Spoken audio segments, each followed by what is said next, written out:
Okay, first of all, if you see something you like or hear, don't be afraid to clap because our company loves applause and hype from the audience.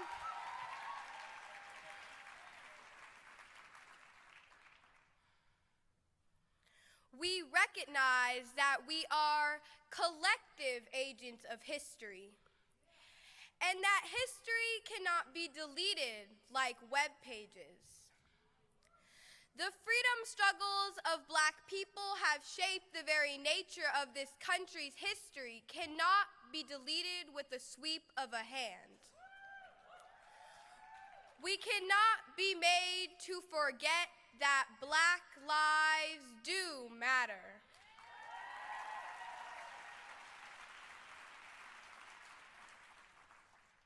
Black lives matter because I matter. I matter because I am a human and I should be able to be myself. I matter because I am just as special and unique as anyone else. I matter because I'm my own person, and I'm making a difference in this world because I'm just here. We're getting shot. We're getting shot by people who are either hurt or think it's right to do these things. I would really like if people would stop killing Black people. Really, all lives matter. But in this situation, Black lives matter because so many people are being killed even though they're innocent. I don't like it, not one bit. White supremacy. I'd rather throw a fit.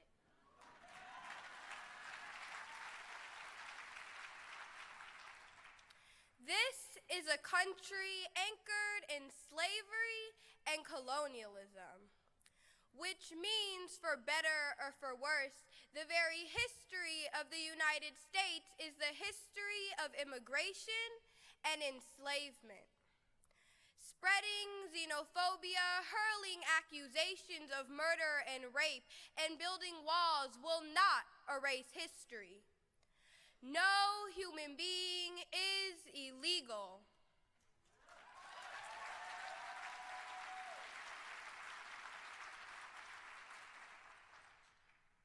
Racism works for me because it favors white people. But even though racism likes me, I hate it. I imagine a world without racism. A world where everyone feels accepted and like they belong. A world where everyone loves and everyone is loved. Black lives matter to me because we came into this world to live a great and awesome life.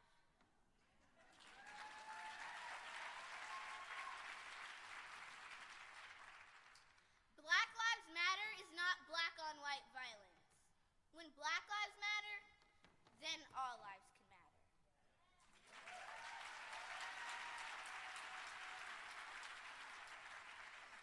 Black lives matter Because I matter!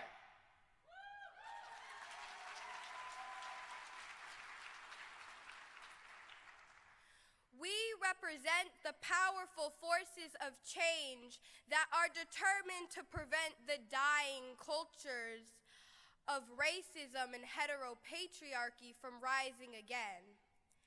And we know that we gather this afternoon on indigenous land. And we follow the lead of the First Peoples who, despite massive genocidal violence, have never relinquished the struggle for land, water, culture, their people. We especially salute today the Standing Rock Sioux.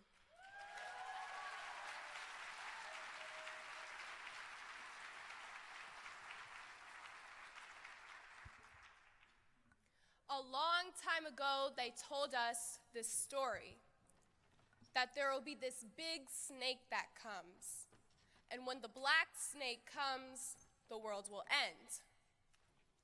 100 years ago, they said that when that happens, we have to stand up. We have to stop the black snake.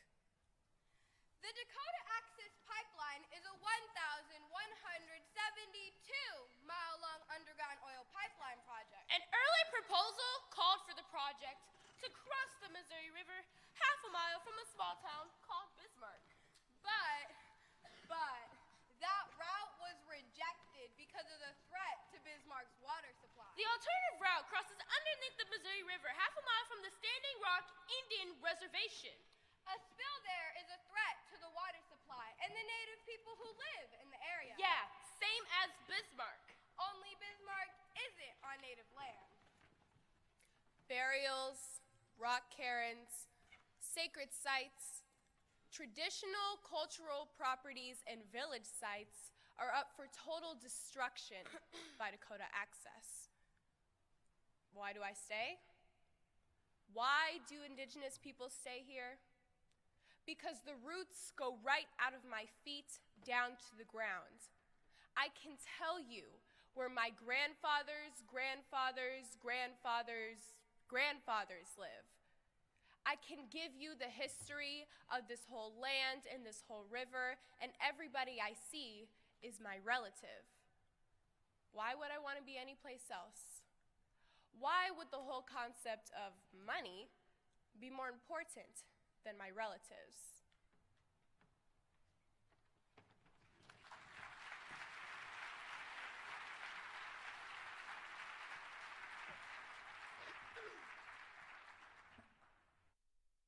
You know, when I started the Love Army, I'm here as a private in the Love Army. When I started the Love Army, people was actually hating on the Love Army. They said, love? That's some weak stuff. They said, love? I don't want to be a part of some weak love thing. I said, look, if love is weak in your life, that sounds like a personal problem.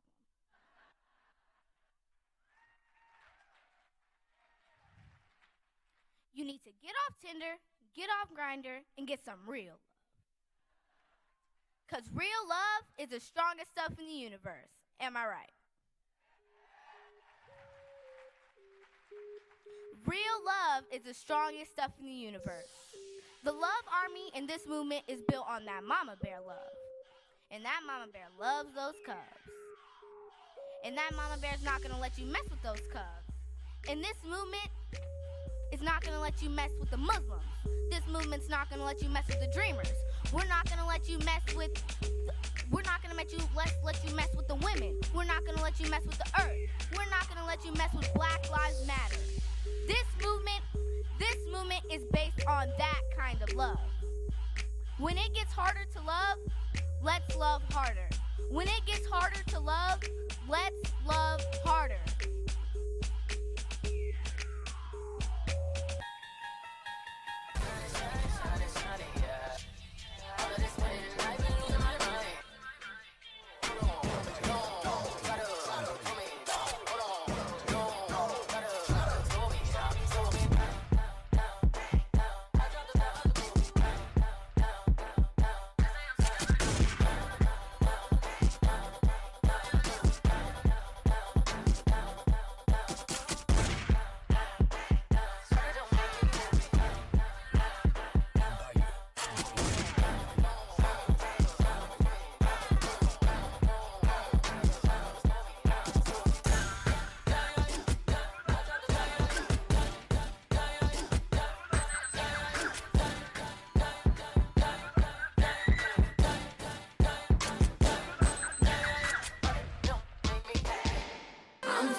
I am the wisdom of the fallen, I'm the youth, ayy, I am the greatest, ayy, this is the proof, ayy, I work hard, pray hard, pay dues, ayy, I transform with pressure, I'm hands-on with effort, I failed twice before, my bounce back was special, let downs will get you, and the critics will test you, but the strongest survive, another scar may bless you, I don't give up, don't give up, don't give up, nah, don't give up, I won't give up, don't give up, I'm free to be the greatest I'm alive. I'm free to be the greatest here tonight. The greatest, the greatest. Shake it like a, woo! Shake it like a dog. Oh, shake it like a, shake it like a, shake it like a dog. Shake it like a, woo!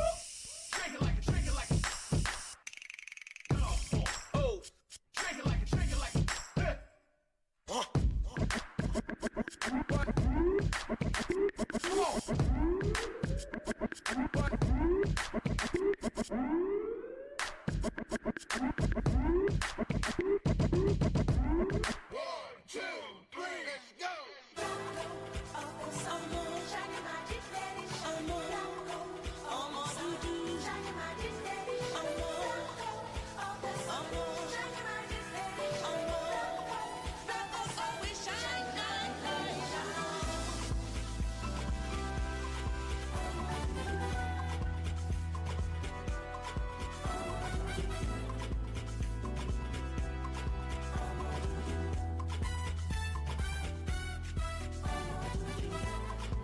shine.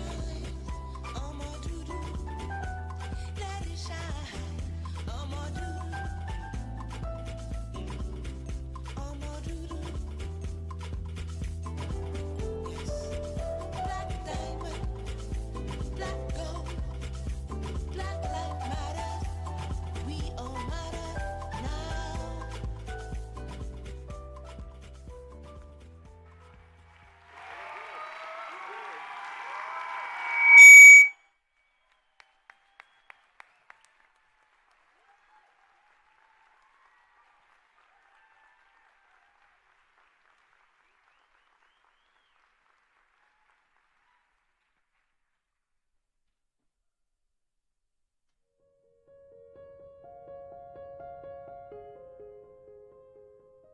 Oftentimes we don't know the problem we're trying to solve, and we don't know what are some of the possibilities. Knowing that doesn't mean we can solve it, but without knowing it, there's no way we can solve it.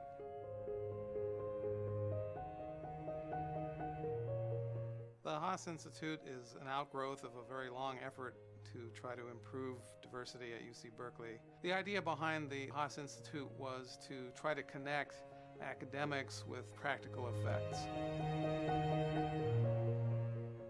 We're talking about a paradigm change. Can we think about research, education in a very different way? Can we think about the production of knowledge in service of and in collaboration, co-creating with the community? That's the vision of Haas.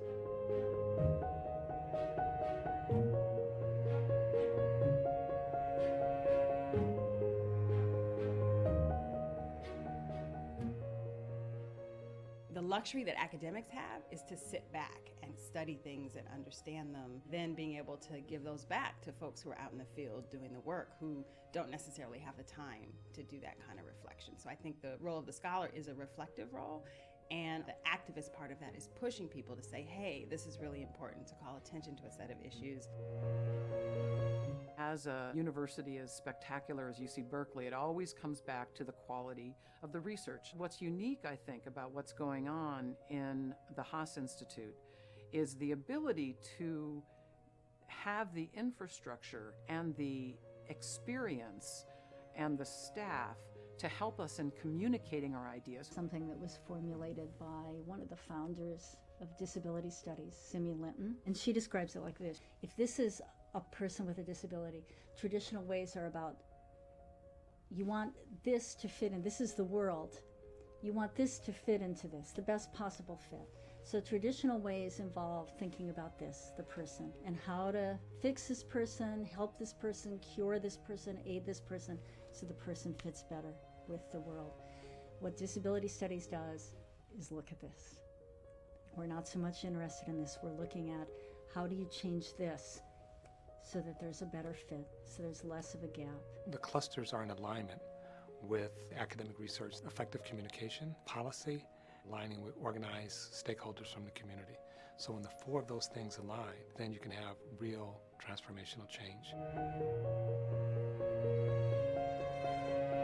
A fair and inclusive society is one in which identity does not limit anyone's opportunity for health and happiness. Schools that everyone has equal access to. Where everyone feels honored and respected. Health for all. Where political processes are indeed open. For every nation, for every country, for every community around the globe. Where the institutions and structures represent and reflect the ideals of all of its community members. Every group of people have an excellent opportunity to make the most of their life chances. Instead of being afraid of difference, instead understand that difference is something to be celebrated. A world in which there's an even distribution of economic and financial power. Help empower groups that have been traditionally marginalized and disenfranchised in our society. Regardless of race, social class, parental heritage, neighborhood. Where all children could achieve their potential and have the same footing to do so. Government is an institution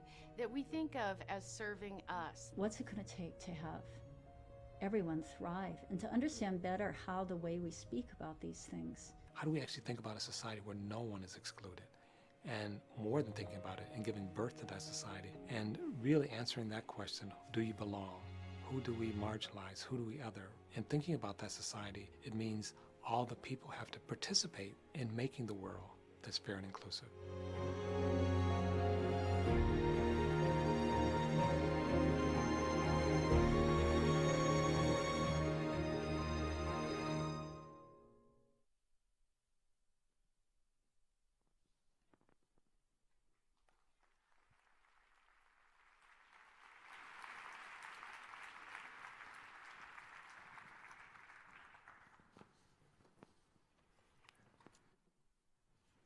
Good afternoon. Welcome to the second Othering and Belonging Conference. My name is John Powell.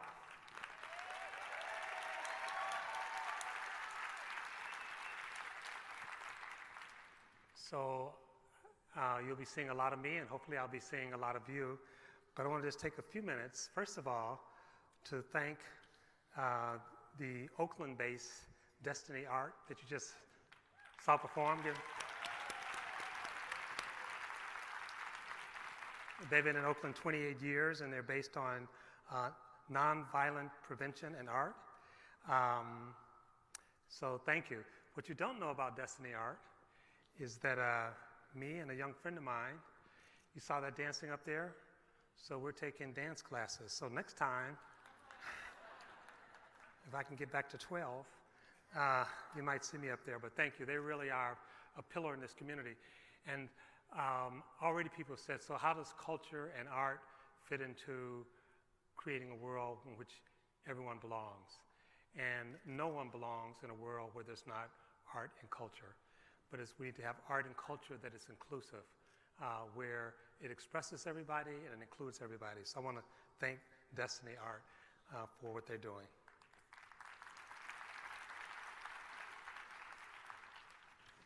Secondly, I want to thank our sponsors.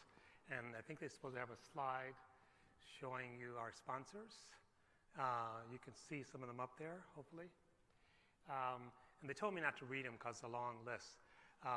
But it's great to have so many sponsors, so many people who believe in this work, so many people who believe in you.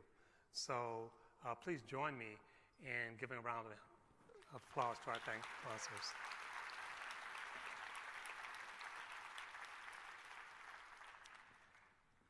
And then I'm going to introduce our MC, who will be taking us through the next couple of days. But before I do that, let me ask, how many of you came to the first Othering and Belonging Conference? Show of hands. All right, welcome back. Give yourself a hand. And I see many of you out here, so, and I can't see all of you because of the light, but I just want to say hello and a special thanks to Carl Anthony and the work that he's done. So I want to turn to Shakti Butler.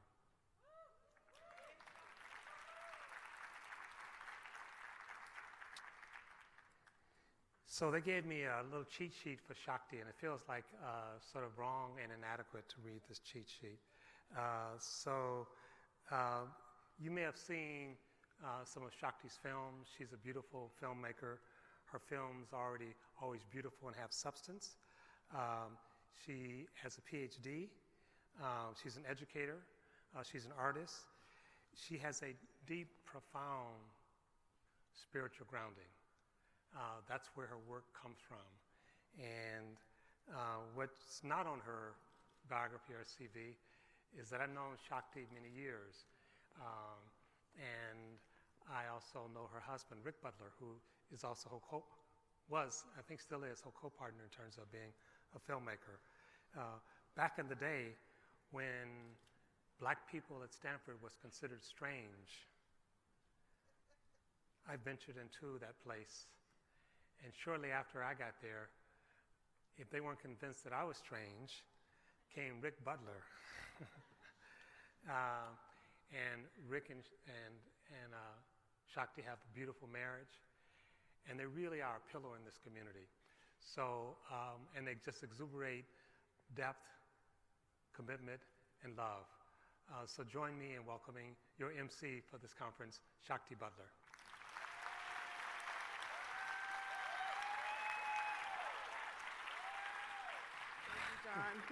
Nice to see you.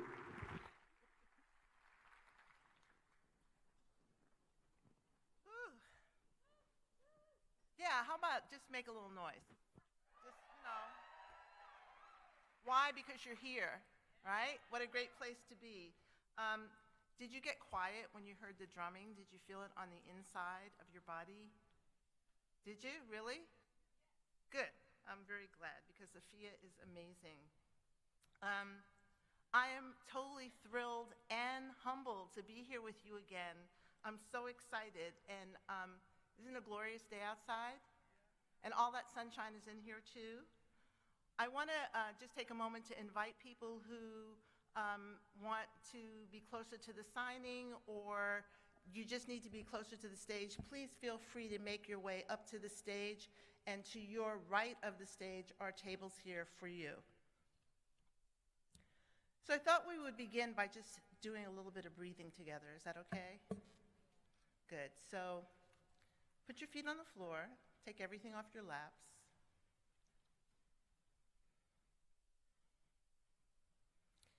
And without doing anything at all, just notice that you are breathing. That's a good thing. And notice your in-breath and your out-breath. Which one is longer, which one is shorter? Which one's warmer and which one is cooler, your in-breath or your out-breath?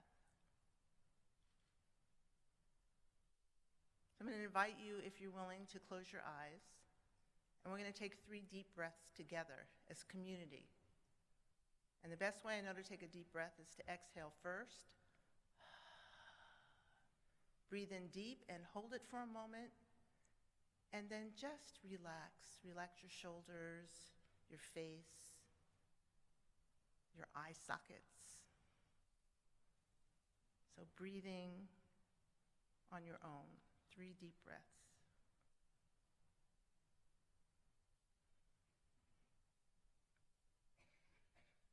I'd like to invite you to set an intention. You know why you've come here. What do you want to receive? What do you want to walk away with? And what do you want to offer?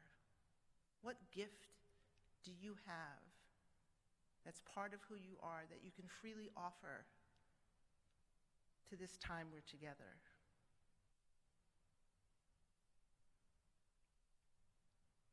And from what you want to receive and what you want to offer, make an intention for yourself. I intend to look for knowledge in all the ways, whatever you've come up with, and I intend to offer whatever you've come up with.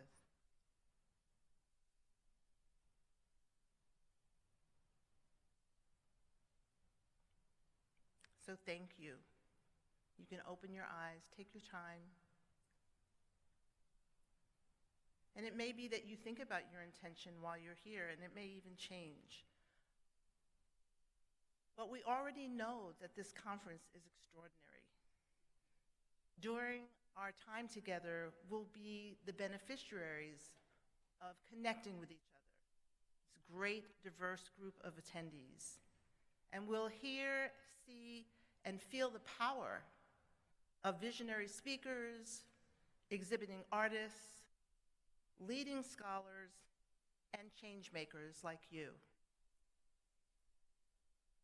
We are gathered in a space focused on advancing concrete strategies and aspirational visions for a world centered on inclusion, a world of belonging.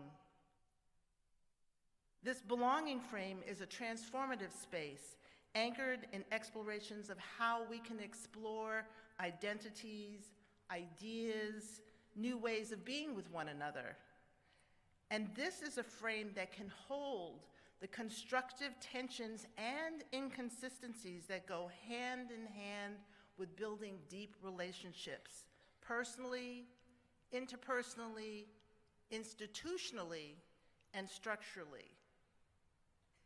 And in the process of our participation, we can embrace a code of conduct that calls forth our deepest respect and humility, so that we can create spaces of belonging for everyone.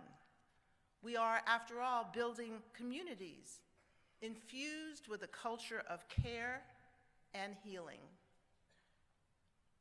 How do we make individual and collective contributions to our time together? What is your role? What of your experience needs to be made known so that there is a better understanding or recognition of the systems in which we all live? What connections can you help make? Because we hold this collective responsibility of being mirrors for one another as we practice bridging the gaps that tend to separate our internal and external perceptions and realities. How is it what you'll see, hear, feel, and experience similar to those of the people who are around you?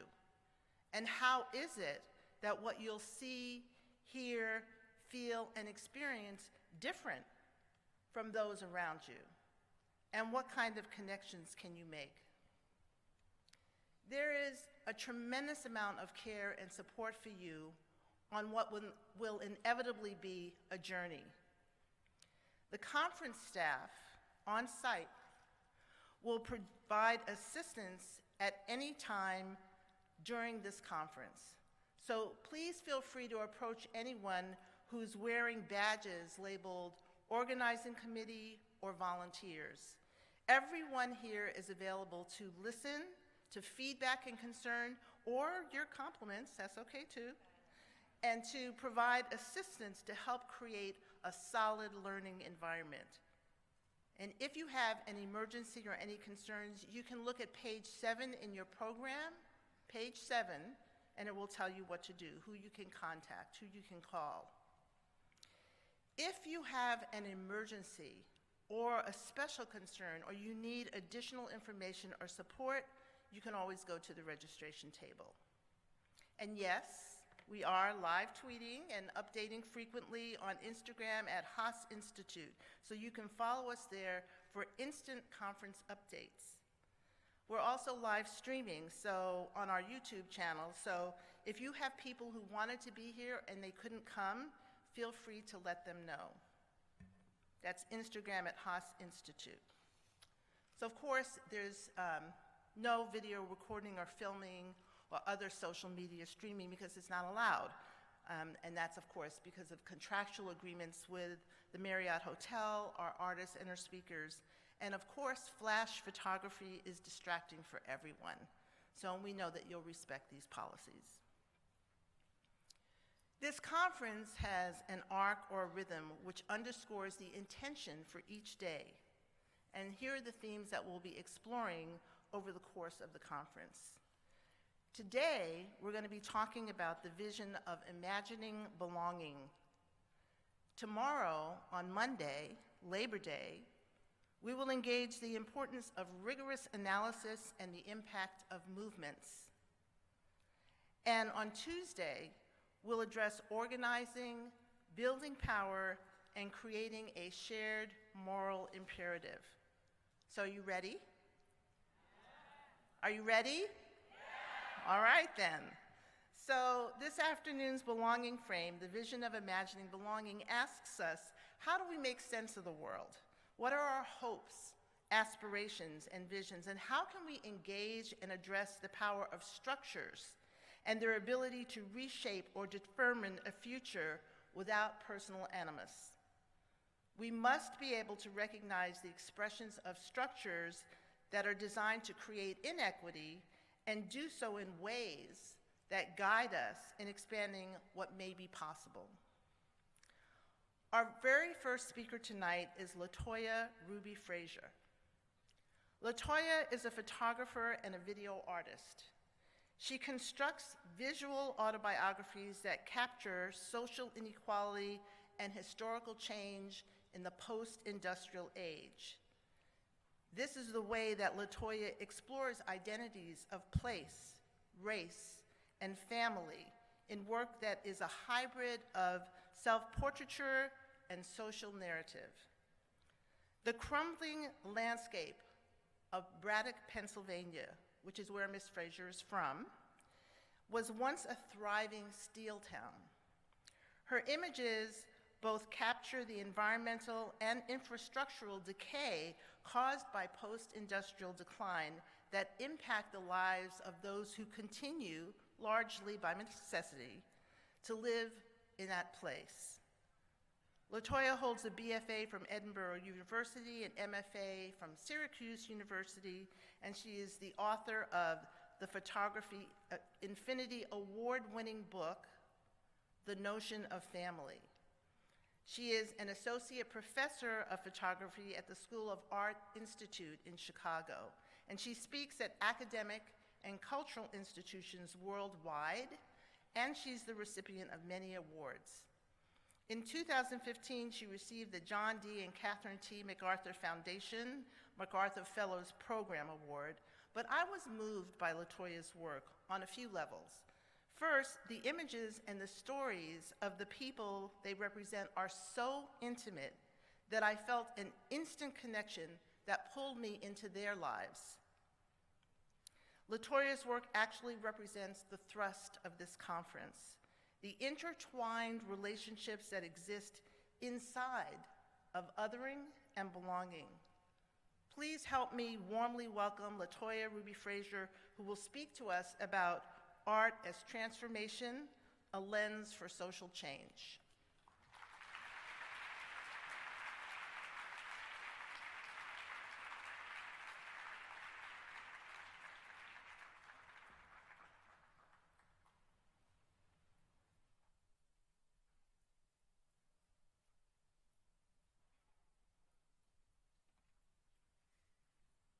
Hi. How are you all doing? It's very nice to be here with all of you. I've been watching from the news just how amazing people are in Oakland and Berkeley, and just the knowledge and activism and organizing skills everyone has in this area, and I'm always really inspired by it. There's a lot that I want to show, so what I'm going to do is jump right in. So what I think I want to do that's important and something that's really been on my heart and my mind is talking about these themes of othering and belonging through a series of encounters in coal mining villages, steel mill towns, and in particular, Vehicle City. So for the past several months, I've been in Belgium, in the Grand Anjou, and it's a coal mine village and region in Belgium. Most people probably wouldn't think to go there. I was invited there by the museum, the MAC, the Contemporary Art Museum, where they saw the work, The Notion of Family, and they thought it might be interesting to bring someone like me from a steel mill town into a coal mining town. And this, of course, has been very interesting considering the 100th day speech yesterday that was given in my home state of Pennsylvania, where it's inciting a lot of racism amongst the coal mining community.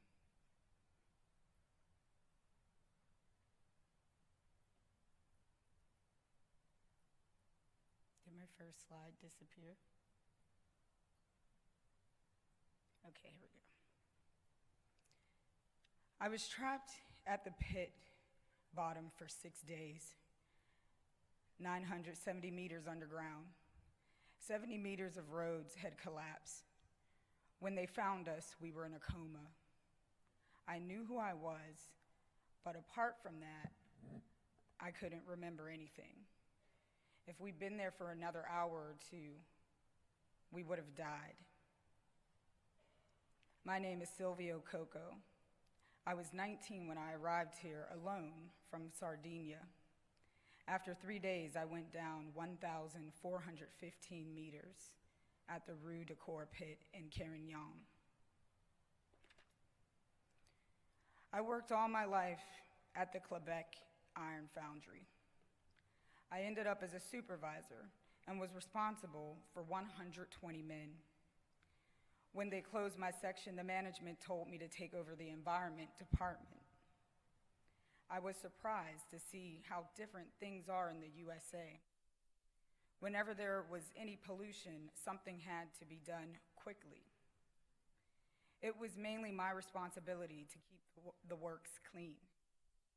If laws weren't respected, the company would be closed. My name is Antonio Sistu.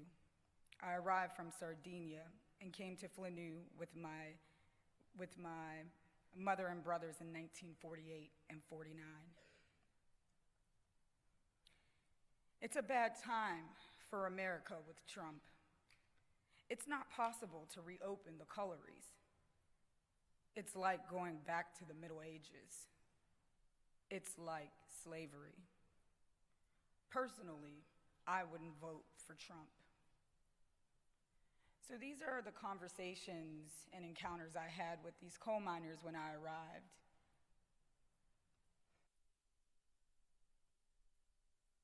So the region itself was established in the 1800s by Henri de Gorge, and he really had a love for Roman architecture.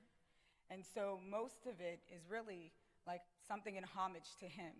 So what I noticed immediately upon my arrival, or this aerial view where I'm hanging from a photograph to really look at how it's laid out and how close it is to the workers' homes, I realized that all of it is in honor of an industrial capitalist. There's nothing there to honor the workers or their families. And so at the cross that you see in the lower level is actually where Henri de Gorge is buried with all of his family members in a rotunda underneath. And then where you see the statue kind of in the center of the circle, that's a statue of him facing the museum. And so the museum has replaced the coal mining job, right? So shifting from working class to creative class and the knowledge economy.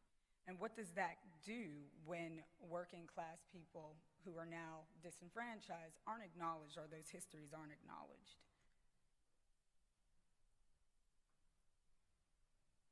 So these are their homes. So more aerial view so you can see he had about 400 homes that surrounded it. This is another shot where the actual tools used to be. And so when Antonio and Emile and Silvio and Jean-Claude met me, one of the biggest grievances was that, contemporary art is useless. Art, it doesn't mean anything. It doesn't acknowledge people's history. It doesn't respect the working class. It doesn't do anything. And they also were wondering, why are you here? You're a woman, you're American, and you're black. And the thing is, some of them had never met an African American before. And so here I was in this village as a stranger. I didn't speak their language. I didn't speak their dialect. I had to work with a translator the entire time. And instead of fleeing from them, I decided to take up the challenge. You think contemporary art is useless. You think artists are vain and they don't care about history or people. And so we started having these deep conversations about their work and their history in the region. Now, this industry closed in the 70s. And this is Flanneau, where you can see Antonio's home is down there. But what I noticed about the region was that what I thought were beautiful mountains are actually coal tips. So I took a helicopter around for the whole day to realize and see that all of these mountains with all these beautiful trees and forests they're not mountains, they're coal tips. So inside they're warm. This is the slag, the heat, the residue left from the mining. It was all placed there by men, women, people who worked in that labor force. It's man-constructed. In 1982, my son went to play on the coal tip. He was 9. The coal tip had been excavated after the colliery closed, and the workers had left loads of things there. The children went to play in a place they shouldn't have. My son fell through a metal sheet and died. I worked at Quebec Iron Foundry. I sensed he had died. I went out and the phone rang. It was to tell me he died. A coal tip is not dangerous if you leave it alone. If they'd got rid of all that, my son would still be alive. Disasters don't just happen in the mines. The Borinage is the region with the highest number of mining-related deaths. Nowadays, people forgot all about that. And he had been quiet for about 3 hours, and when he finally spoke, that's what he told me.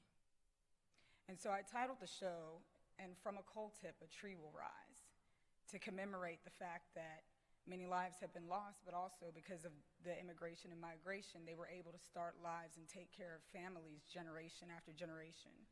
And also because when you see a tree, a certain kind of tree that I actually saw once in Ontario, in Hamilton, actually, it was a tree that was white, but all of a sudden it kept peeling back. It was turning black. And I asked the gentleman what was wrong with the tree, and he said it was cleaning all the pollution. And I looked down off the cliff, and there was all this industrial waste and factories.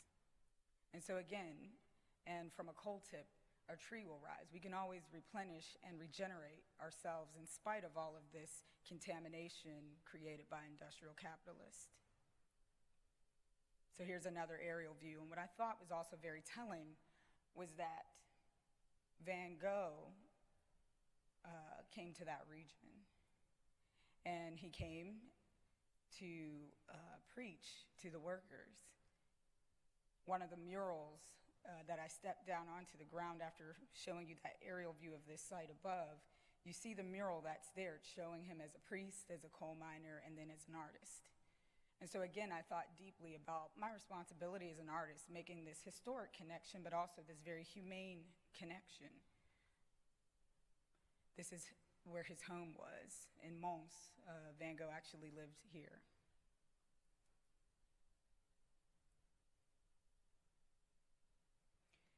And so I've spent, the last several months there off and on working with them. And so these are how some of the shots are done in the process that I'm going through. So this is Marianne. Marianne actually lived across the street from the Grand Tournou, literally across the street. She was not going into the MAC. Now she goes into the MAC and she sees herself. And she talks about the history of, upon her arrival as a woman, living in a home with 4 children, her husband working in the mine, and not having running water, electricity, or heat. It was just 4 walls. I mean, look at this incredible home that she completed. Her husband unfortunately died by the time he was 40, 1 year shy of being able to collect his pension.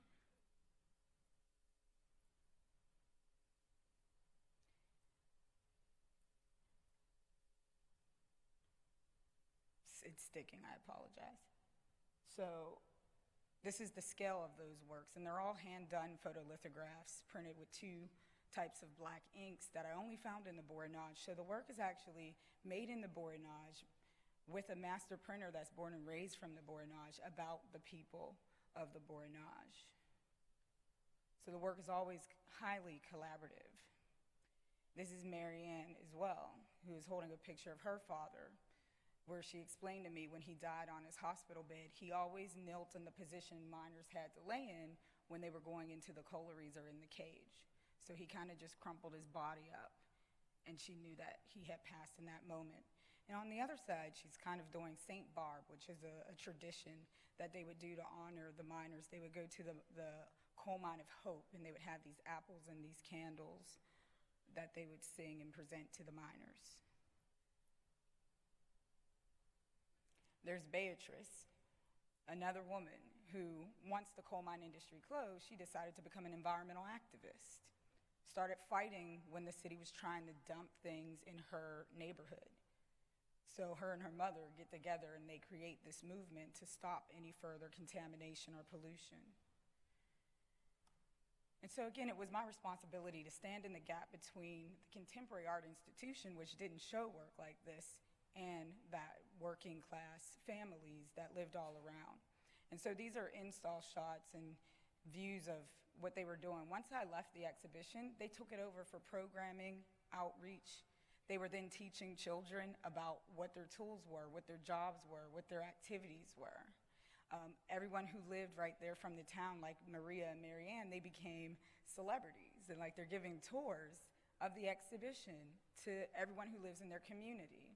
So we did 3 openings, and I think like that's what it takes as an artist to go into an institution, hold it accountable for its elitist beliefs, force them to make exhibitions that acknowledge everyday working class people, especially when it occupies their neighborhood and their surrounding community.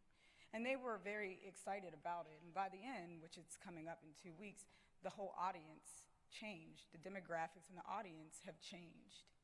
In fact, some of the minors are going to join the board, right? And this is how you change institutional racism. Another important aspect is Ali. When I left the first time, I realized that something was missing because I had seen brown bodies walking around, but I hadn't interviewed when I spoke mostly to Belgians and Italians. Well, just so you know, they started coming in the 40s through a contract between Italy and Belgium where they were traded for one bag of coal. These people were fleeing fascism, poverty, violence, and they were traded for one bag of coal. That's how much their life was worth to the government and the state. Well, the one other missing layer that people didn't acknowledge is that after Italians didn't want to work anymore like the Belgians, they brought in people from Turkey, people who were Muslim. So I had to go back, and I found Ali, and I photographed Ali with his family. And this is me standing with all of them, right? So all of a sudden, it went from me being a stranger to me being embraced. I was more embraced in the Borinage than I have ever been embraced in my own hometown in Braddock, in my own home state of Pennsylvania. So it took me to travel all the way there just to have a human connection. At the same time, they were also looking at my body of work, The Notion of Family.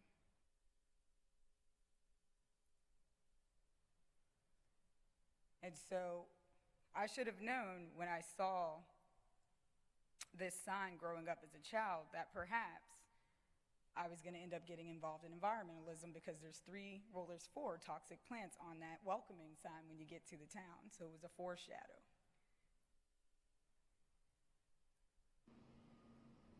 So the United States Steel Corporation has been cited by the Environmental Protection Agency for some of the following chemical emissions.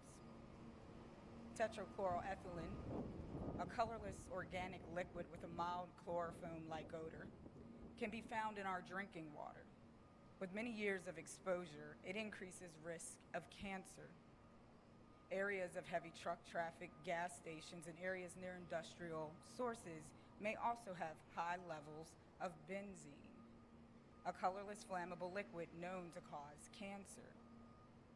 Occupational exposure that also includes asbestos, metals, and UV radiation create risk for autoimmunity illnesses such as lupus. I myself have been suffering from lupus since I was a child.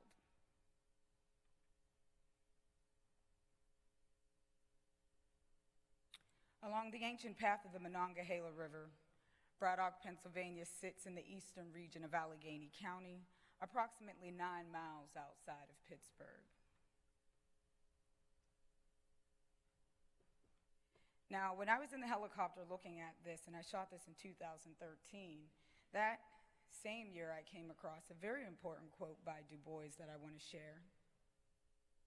What has happened here? The thing that has happened in this valley has happened in hundreds of others. The town, the whole valley, has turned its back upon the river. They have sought to get away from it. They have neglected it. They have used it as a sewer, a drain, a place for throwing their waste and their offal. Mills, homes, and farms have poured their dirt and refuse into it. Outhouses and dung heaps have lined its banks. Almost as if by miracle, some beauty still remains in places where the river, for a moment, free of its enemies and tormentors, dark and exhausted under its tall trees, has sunk back to vestiges of its former charm in great, slow, breathless curves and still murmurs. But for the most part, the Housatonic has transformed into an ugly, disgraceful thing. We have crossed it with bridges of unbelievable ugliness. We have choked the flows of its waters, And we have done this only by filling it up with refuse, but by denuding the guardian hillside of their trees and shutting off the brooks. So when I make these images, I'm not only looking at them as aerial landscapes, I'm also looking at them as the body. To me, this represents a scar on the human body. So my family goes back 4 generations of women.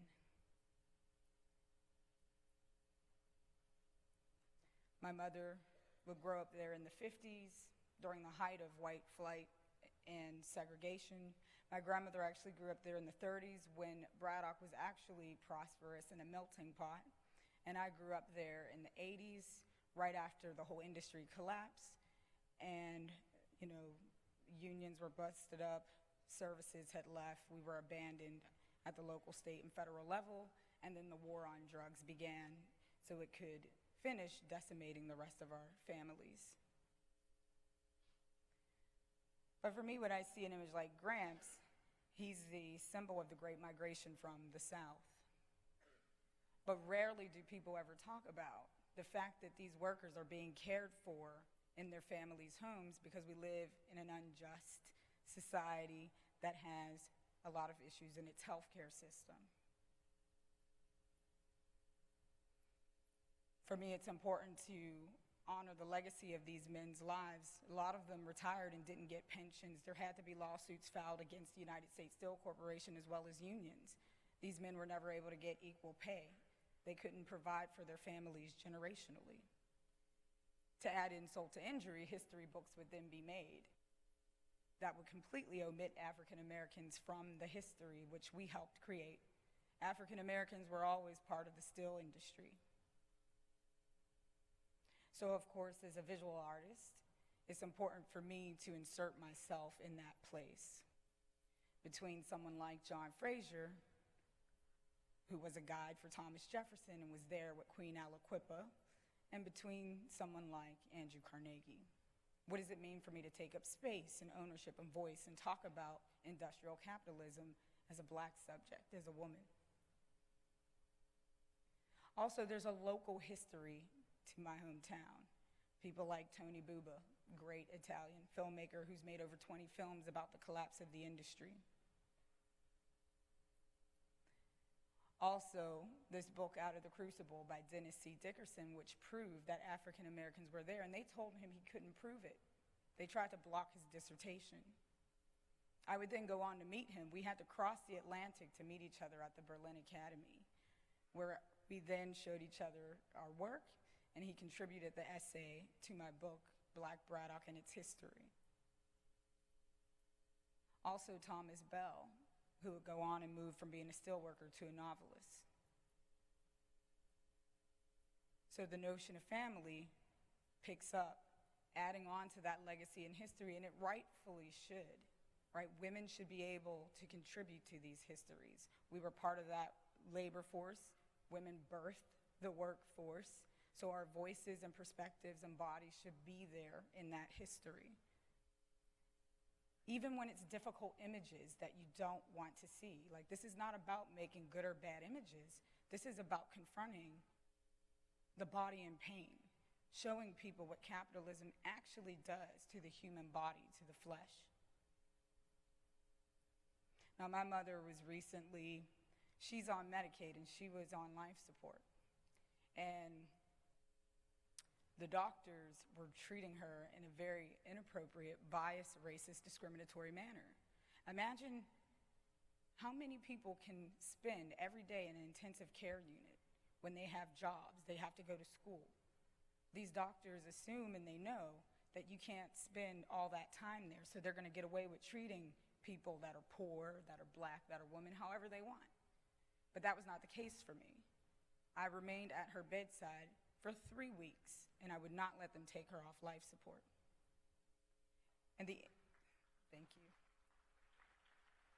The interesting thing about this, and why I'm sharing this personal detail, is that for years, it took me 14 years to make The Notion of Family, 12 years of shooting, another 2 years to write and edits a book. And I was always hoping that one day I would find a doctor.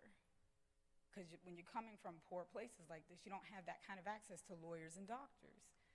And so my work went on to be shown in museums, and all of a sudden, the healthcare field started seeing it as medical visual art. And I started being approached by people who are doctors and lawyers. And so the day that these doctors decide to call the police on me because I knew the Patient Bill of Rights and I refused to let them mishandle my mother, what they didn't realize is that there was another doctor there, two doctors in fact, Dr. Lisa Cooper and Dr. Issa Davis. And I met them because I did a panel with Dr. Lisa Cooper in Baltimore, and she teaches at Johns Hopkins, and she's come up with this concept of socially reforming doctors who have prejudice, racist bias against working class citizens and against people who might have felonies because they don't get a second chance and they're not treated like human beings. And so when I was escorted out by 4 officers, right? They needed 4 officers for me. She called, and they had already took my mom off of insurance and tried to get rid of her bed.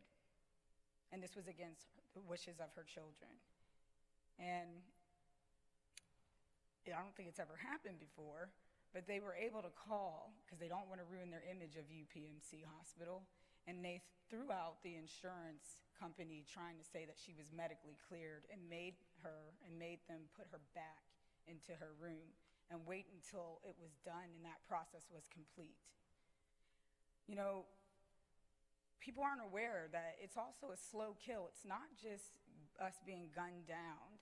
It's the slow kill of what they do, contaminating our sites, contaminating our water, our air, cutting away our food supply, and then waiting till we go into these hospitals and emergency rooms and treating us improperly, either over-medicating us, giving us medicine that has nothing to do with treating the underlying problem. And so I want to say to you, it is also time to focus on healthcare inequality and environmental racism, but in particular, if we have to put teams together to make sure people's family members get treated properly in emergency rooms or in ICU, then maybe we should come up with a plan like that. Because I've never seen doctors treat someone so inhumane.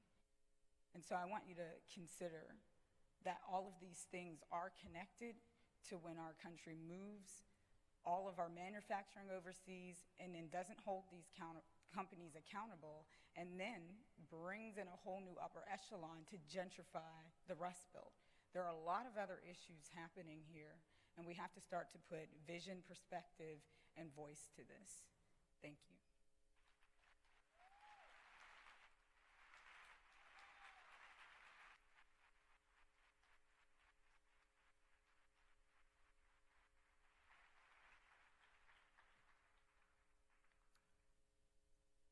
So if you learned anything new or you have some ideas, what is it about the presentation that you just heard that sparks interest in you?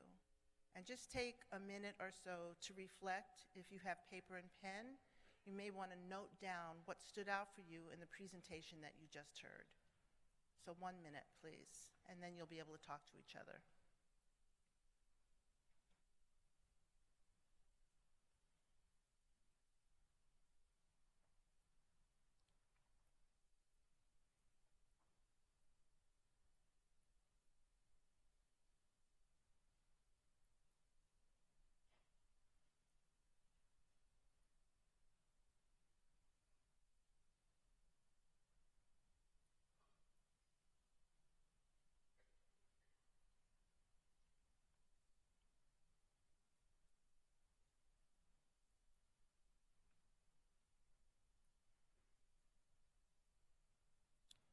Okay, great. Why don't you take a few minutes to talk to each other where you're sitting? If your table is full, probably not a whole table conversation, you just have a few minutes, because we're going to be hearing 2 other speakers, and I'm going to be asking you to prepare some questions for a brief Q&A. So this is a chance where you can kind of talk to each other and download what stood out for you and what you just heard. When your time is up, you will hear 3 chimes, and it will mean that we're moving on.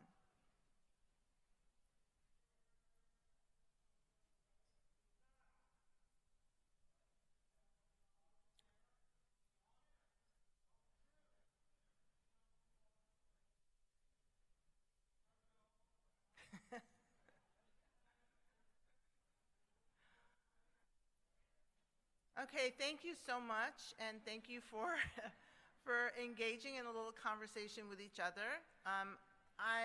It is my honor and my privilege to introduce to you our next speaker, who is Jeff Chang. How many of you have either read or heard of him? Okay. So I'm going to tell you a little bit about him anyway. And Jeff Chang is an American native Hawaiian of Chinese descent.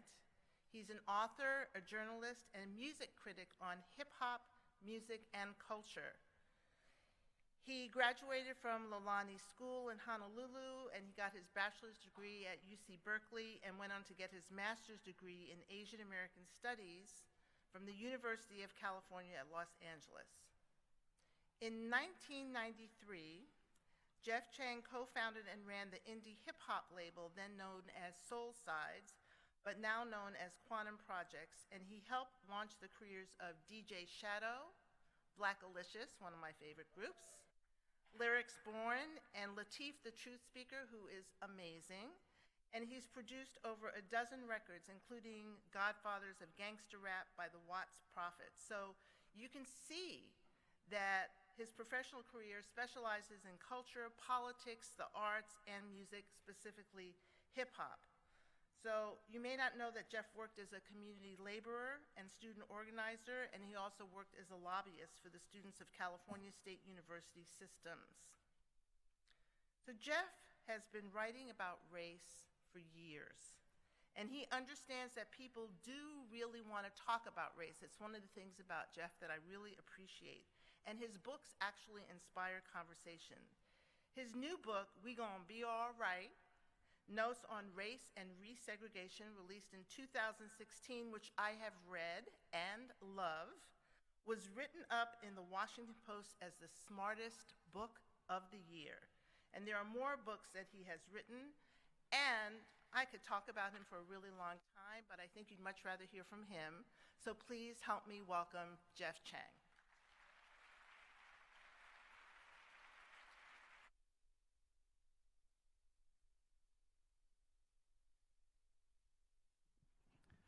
Good afternoon. How's everybody doing? Thank you so much, Shakti. The bios are always the longest part of any talk for me. Thank you also to John and to Rochelle and to the entire staff, to the tech crew, to everybody who's volunteering to bring this together, and thank you for the kind invitation, and thank you to all of you for being here today. So my talk today is called Beyond Empathy, Arts, Culture, and Imagination. But as Shakti said, I should start by saying that I wrote this book last year called We Gon' Be All Right. And I wrote it before the election.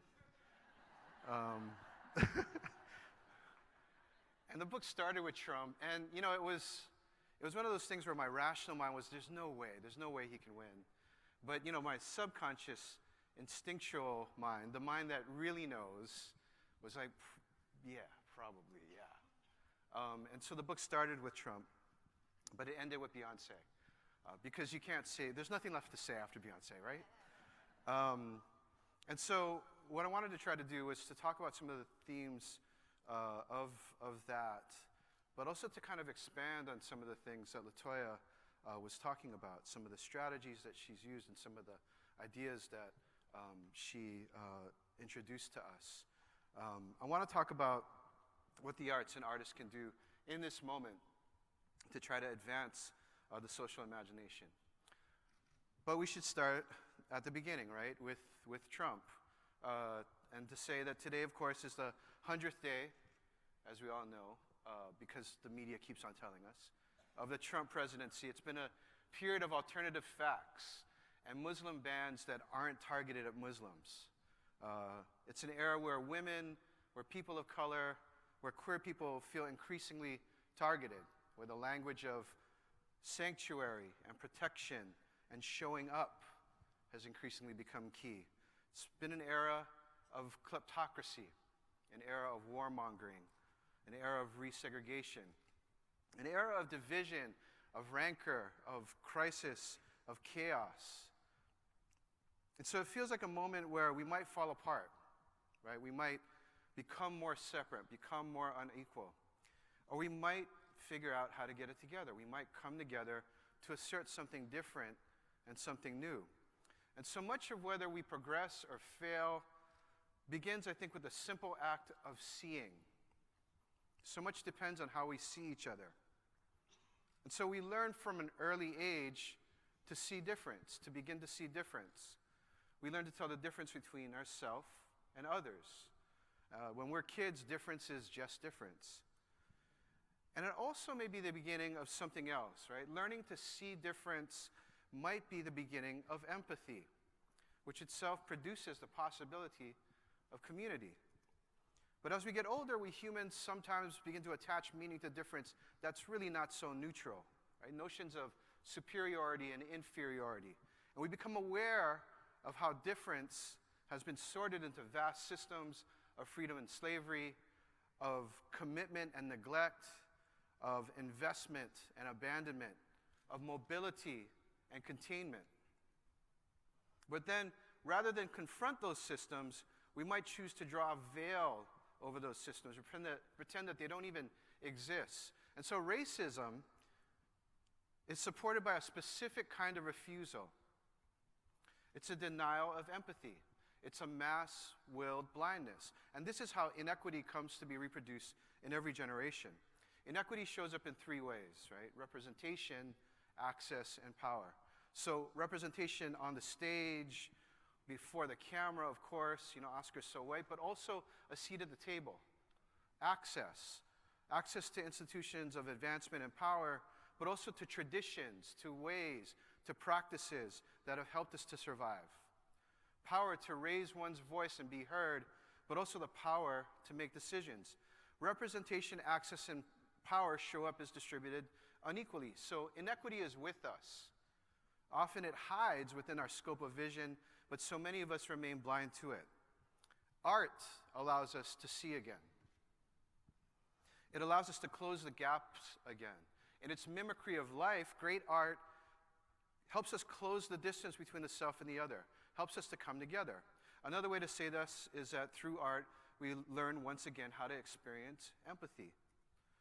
And again, empathy is the first step, the first necessary step towards equity. Equity means making the values, the pleasures, the ways of knowing and being that the arts and culture enable to be valued and available to all. It means fair representation, inclusion and access, and shared power.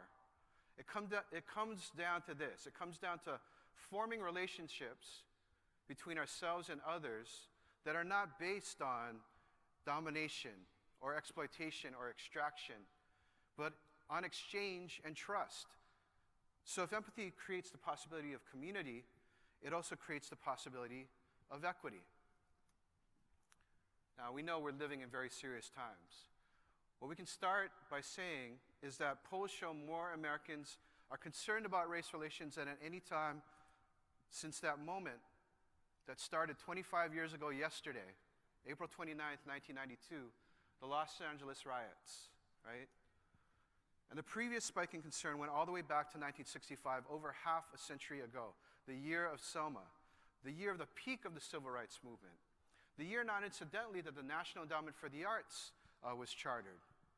It was the last time that we had a national consensus for racial justice and cultural equity. 50 years ago was the last consensus in this country for racial justice and cultural equity. 1965 was also the year of Watts. It's the moment that could be marked as the beginning of the post-civil rights era, an era that's been defined by this rich, vital culture that's born of demographic change, right? But a politics that's been mobilized around racial backlash. So it's been a period of resegregation, sometimes slow and creeping, sometimes very loud and very violent. So from 1965 to 1992 to now, to 2014 to now, right? We seem caught in a cycle of crisis. There's a crisis, then there's a reaction, and then there's a backlash. We're living through that backlash, right? And then there's a sense of exhaustion. What can we really do about this anyways? And then we fall right back into crisis in every generation. It doesn't seem so long ago, 2008 to be exact, that Barack Obama was elected as a symbol of reconciliation, right? He literally presented himself as a black and white man, colorized into red, white, and blue, attached to the word hope. And when he was running for office, people began to use that strange word, post-racial. We don't use that too much anymore. When he was elected, though, people dared to believe that we'd probably, or finally, maybe, jumped into a new era, thrown off the weight of history, right? But just as soon as they did, the backlash set in, and Obama's turned into a symbol of all things other. Muslim, socialist, quote-unquote, illegal alien, the culture wars are now back in full swing. People like Donald Trump know that culture is an important battlefield in the struggle for freedom. They know this. He knows this. It's not a diversion. It's part of the game itself. So like climate change, the culture wars have become a permanent feature of our daily lives. And perhaps that's because it's central to the machines that produce inequity and death. The urgent question as we move deeper into this century is this: if we're all going to be minorities, which we already are here in California, right? How do we begin to imagine a new, inclusive majority? It's a question of electoral politics, sure, but it's so much deeper than just electoral politics. The culture wars are, in a sense, a struggle over the soul of America, right? A clash of competing narratives. The story of a great America that we're in danger of losing forever versus the story of a hopeful, emerging America. The end of American civilization or the beginning of a great national transformation. A nation in which colorblindness restores a false innocence versus a nation in which the recognition of difference gives us a new sense of purpose and vitality. And so the defense of power and privilege, right? The defense of an already inequitable status quo is waged most fiercely on the field of culture because this is where the symbols and the stories of fear and terror often trump, pun intended, I guess, yeah? Symbols and stories of empathy and reciprocity. The culture wars are literally meant to blind us to each other. And it's in these massive blind spots that economic and racial inequality grow like poison weed. And so it's taken social movements to reveal to us our blind spots. It took the Occupy movement to bring the mass public to see inequality and to think, to imagine that something could be done about it. Inequality, of course, amongst all Americans has grown dramatically over the past half century, but the front line of the battle remains racial inequality. And so what the movement for Black Lives has called upon us to do is to see and address growing inequality between the races on policing, on state violence and militarization, on schooling, on housing, on health, wealth, and income, on premature death, on life expectancy. This is repeating, again, some of the themes that Latoya was presenting to us earlier. So we're called to see and to reckon with the results of a half century of resegregation. It's not to say that some places completely ever desegregated, but certainly this last 50 years has been an era of resegregation. So we can start with young Americans, who demographers say are going to continue to be the most diverse generation that the U.S. has ever seen, and yet they're coming of age in a resegregating country. In 1989, we reached the peak of school desegregation. And since then, what we've seen is that 80% of Latino and 74% of Black K-12 students attend majority non-white schools. But the most segregated group remains whites. The average white student attends a school that's 75% white. And that mirrors the statistic that the average white person lives in a neighborhood that's 75% white.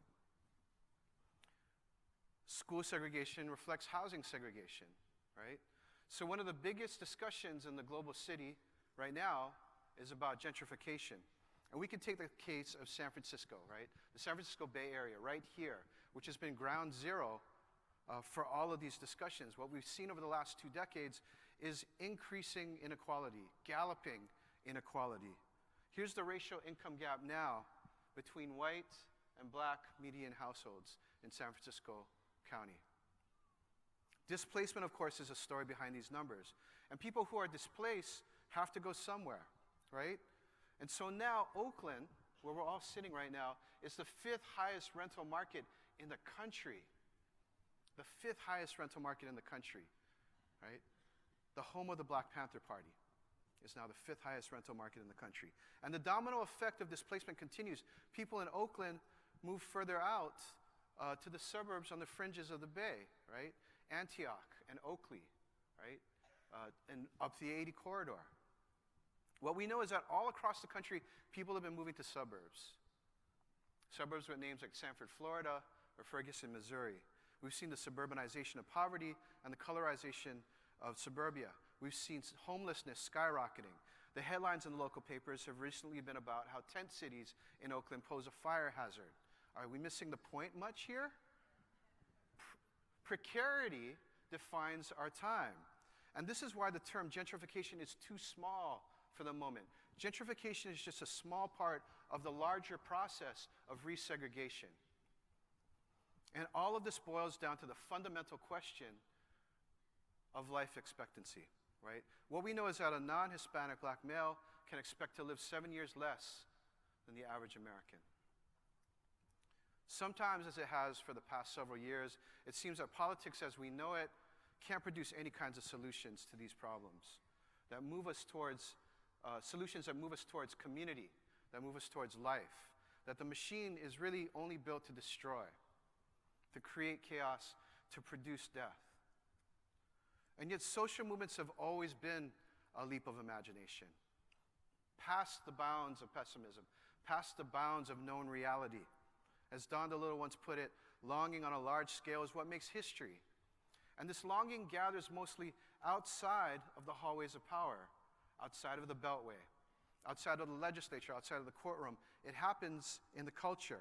And so we say, a lot of us say, that cultural change always precedes political change. And what do we mean by this?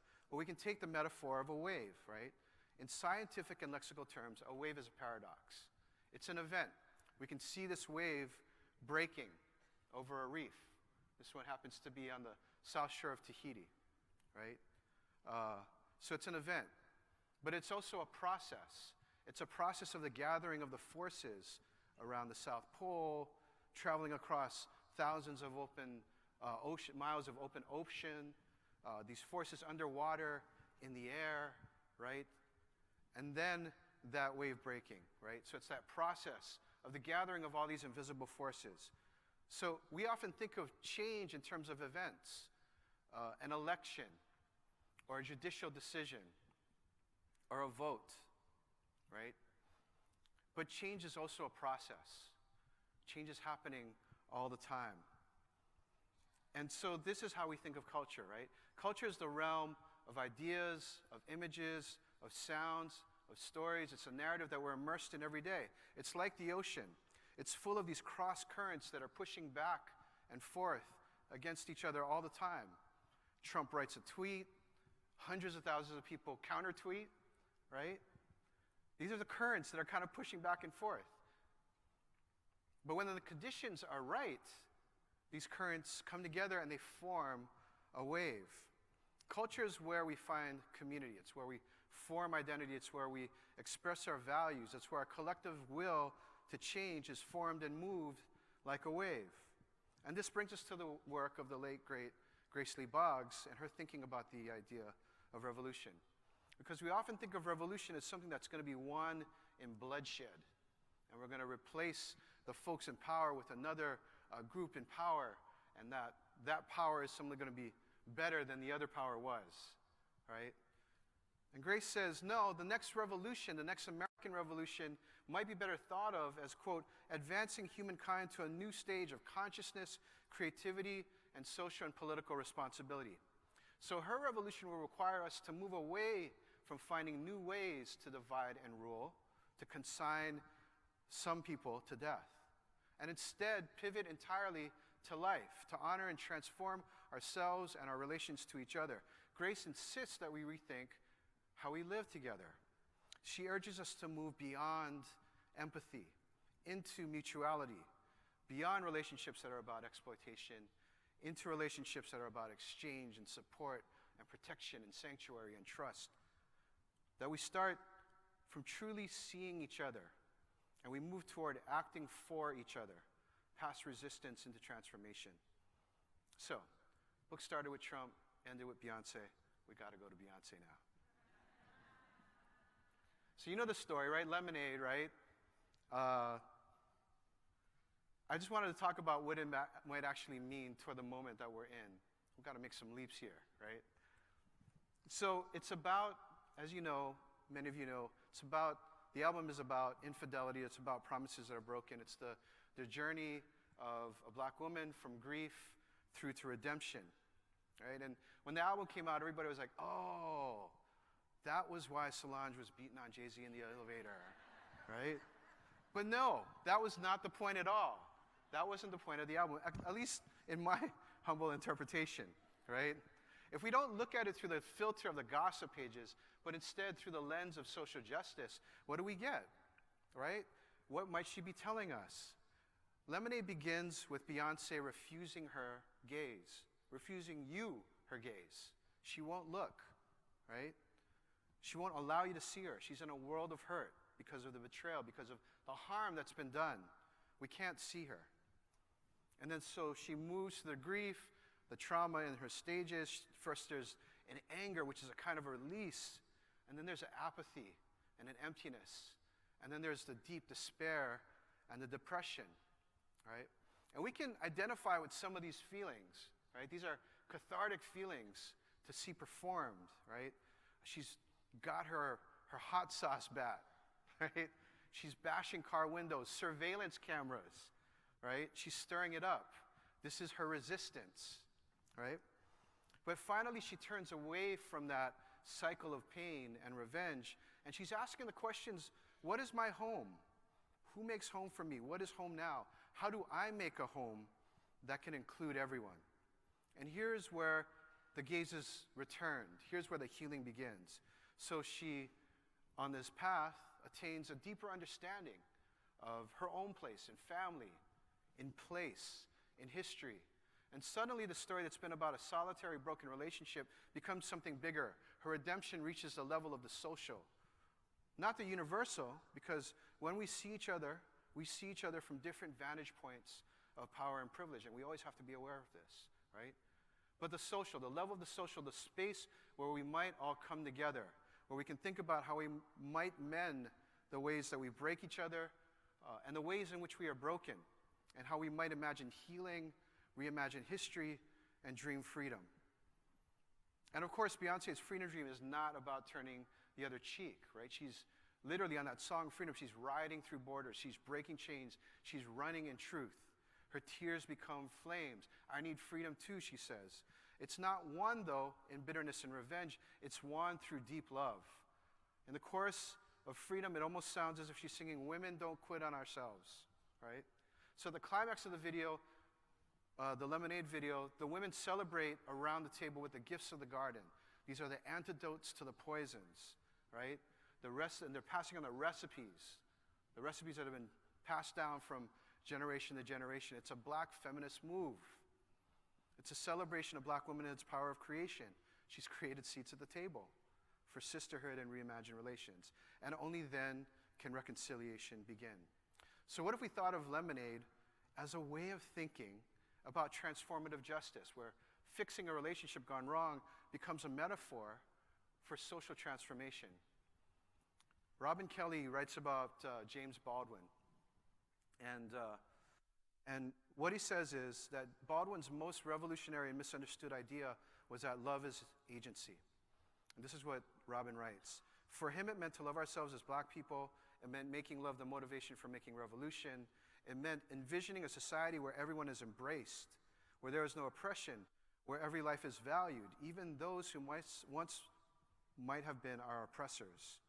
To love all is to fight relentlessly, to end exploitation and oppression everywhere, even on behalf of those who think they hate us. That's a challenge, right? But what if we took this as our challenge, restoring the wholeness of those who have been harmed first, and transforming our relations to each other to be more expansive and generous and equal and joyful? I think these are the kinds of questions that we're struggling to figure out now, and we're doing it everywhere. We're doing it here. We're doing it in the classrooms. We're doing it in the communities. We're doing it out in the streets. We're trying to see each other, trying to find and work our way towards equity, trying to see where each other is broken and where our longings for a better world might intersect. And this makes us powerful. It builds our resistance. It's been a great leap, but we have another leap to accomplish. We have to move from empathy to action, and then from resistance to transformation. So despite electoral systems, we recognize that we're the majority, right? And what we need to do now is assert ourselves as such, enact this new majority. We need to accomplish this other leap of imagination. And so perhaps we might find these stages as the ones that we could use to move out of a cycle of crisis into a virtuous cycle of transformation. And the last thing to say is, for those of us who believe in justice and equity and freedom, it's always going to be our special burden to advance new imaginations that arouse desire for change. In a country that's haunted by racial injustice and inequality, the weight of history is always set against us. All that the forces of reaction have to do is reappropriate our images, our stories, our narratives. Pepsi, anyone? That's all they have to do to reinforce the status quo, is to reappropriate that. So our constant struggle is to overcome that stasis, and that requires us to move people, to seduce people, to inspire people, to manifest ideas of a nation and a world that's still yet to be. As Tony K. Bombara once put it, to make the revolution irresistible. And so here is the artist Ana Teresa Fernandez on the beach at the border in Tijuana, right? The border that separates Tijuana from San Diego.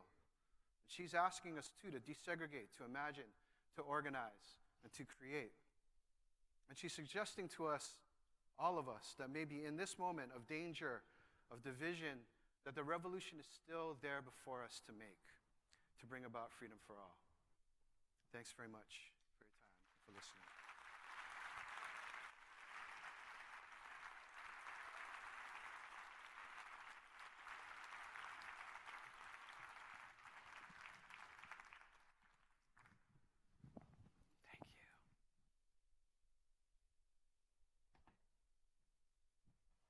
So let's take just a few minutes again for you to talk to one another at your table. We're just want you to have a chance to exchange some of the ideas you heard that are standing out for you. So let's take about 3 minutes to do this. I know it's a little bit short, but you'll have time later to talk to each other, for sure. Okay, thank you.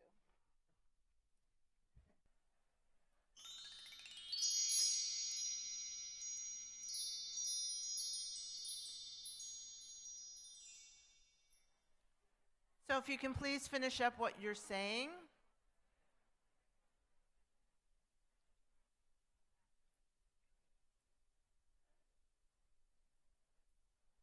So hopefully you're able to track some of the things that you may want to ask the panelists when they come up on stage. We're going to have a very brief Q&A. And then later on in the evening when we have our reception and book signings, you'll have much more time to talk to each other and to talk to some of the panelists who have been presenting. Right now, I would like to introduce you to Terrell Alvin McCraney. Sounds like some of you know him too. Yes. Of course, he's a renowned playwright and director, and he received his MFA from Yale University, and he is now the incoming chair of the Department of Playwriting at Yale School of Drama. And this is so important in keeping with what Jeff was talking about, that we have this cultural representation of different ways of living and being in the world. Years ago, when this amazing playwright wrote the deeply personal "In Moonlight, Black Boys Look Blue," as a drama school project, little could he have imagined that it would one day be turned into a major Hollywood movie. Drawn from McCraney's memories of his own search for identity as a queer youth in Miami's poor and tough Liberty City neighborhood, Moonlight tells the story of young Karan who, despite painfully losing his mother's attention to crack, is ironically taken under the protective and nurturing wing of a local drug dealer and his girlfriend. But of course, that's not all that he's done. He has also written other plays called, for example, the Brother-Sister Plays, a trilogy comprising In the Red and Brown Water, The Brothers Sighs, and Marcus, or The Secret of Sweet, Head of Passes, Choir Boy, and Wig Out. So help me now give a very, very warm welcome for this numerous award-winning playwright, and we will hear some interesting things.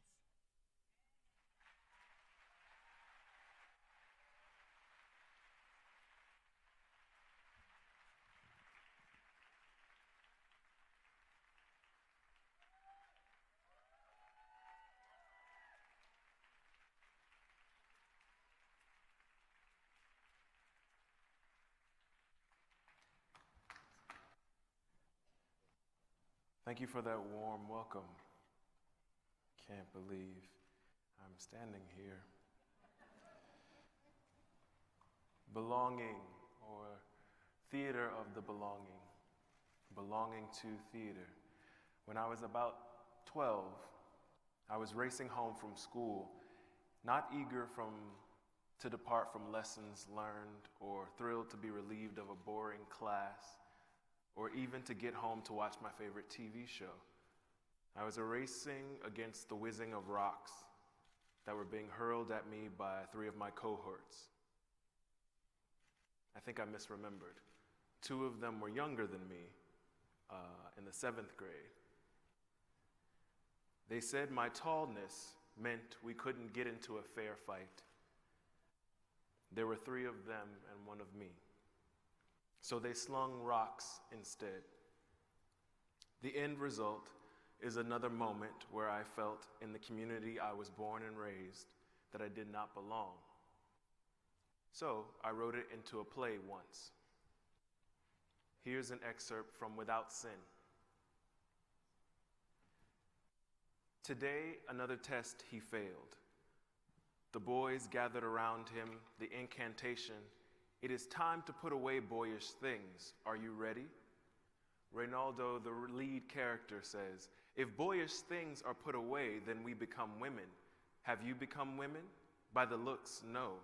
Still young, lean, men, hard." Another test he failed. This inquisition he ran from, tired of the beatings almost every day, so he ran, like all good sinner men do. All good sinner men run. He ran on for a long time. You may run on for a long time. And the boys gave chase. They forgot themselves. They thought they were David and used stones against Reynaldo's Leviathan abomination. You may run on for a long time. Down the streets they cast the first and last stones. They rained down from heaven, grazing his face, barely touching his cheeks. They hailed down. They spun by. They zipped by his ears like mosquitoes, like rattled down from raven sky. They splashed onto asphalt and skipped as if on a creek, as if it were a lovely day for rock skipping, skipping rocks, skipping. Reynaldo ran on for a long time. You may run on for a long time, but it stopped. The rocks stopped. Reynaldo looked to heaven. His feet slowed on the earth. The boys closed in on him, but they stopped chucking rocks. Are they crazy? ¿Por qué nada? No, Reynaldo, no. Look where you are, where you stand. You are near the cars. The cars have precious glass made out of sand. They won't break the replaceable glass. No, they will not. Reynaldo's heart broke. I am less than glass? Sand burned in the fire is greater than me? No further will I run then. I will stay and take my lesson like a man. For if now I died, at least I can become as precious as sand. And they beat him. They beat him near death. When that play premiered, who was in that audience? I know if I were there in that place, I could feel like I belonged. I know friends tormented by the boys on the block near death. My friend Darnell, who's an activist, a pastor, and a scholar, he could amen that scene. Because the time he was surrounded by boys that stole his dirt bike and proceeded to pour the gasoline they had siphoned from it onto him in order to burn him as one burns a faggot. Or mayhaps Alvin Ailey, if ever he saw that scene. If he were alive, he would know that song, Run On for a Long Time, that it spoke not just about running towards a redemption, but a redemption you can never find, which is why you run on for a long time. Where I failed, as all early artists do, is at the time of writing that, I was only thinking about my pain, never barely doing what Baldwin had charged me to do, which was tell the whole truth. The truth is, those boys told me I didn't belong, and I knew they were wrong. I belonged to that community, and so did they. The truth is, my hurt made me paint them a villain, when in truth, the violence that they visited on me was already all around me and in them. For example, who taught them that my black life mattered less than the glass on those cars?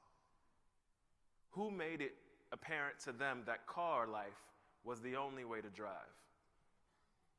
That is not an innate feeling. In fact, one would argue that knowing the threat of my animated self in proximity to them, the other in the room, made them doubt their own existence and prompted the conflict. And now I am not making excuses for those boys, these bullies. I am, however, investigating my charge in life. The artist's job is to hold up the old and whole truth to humanity, everyone's. Am I crafting work and theater only for a slender few to engage and relive, to feel some gratification in seeing self? Or am I investigating a truth with people who I love in a community so that we may come to solutions or at least awareness? I don't know. But this is at the root of theater of belonging. Hi, my name is Terrell Alvin McCraney. I'm a playwright most of the time. My preferred pronouns are he, him, but I will answer to girl, her, never boy. Giving honor to God, whom I oft wish as the head of my life, I struggle daily to keep this head above water. That is the truth. The truth is, my faith is something larger, but my fear of human frailty is formidable. That day, running from Jeffrey and the other boys who chased me and rocked me, I was in different portions of myself all at the same time, even at 12.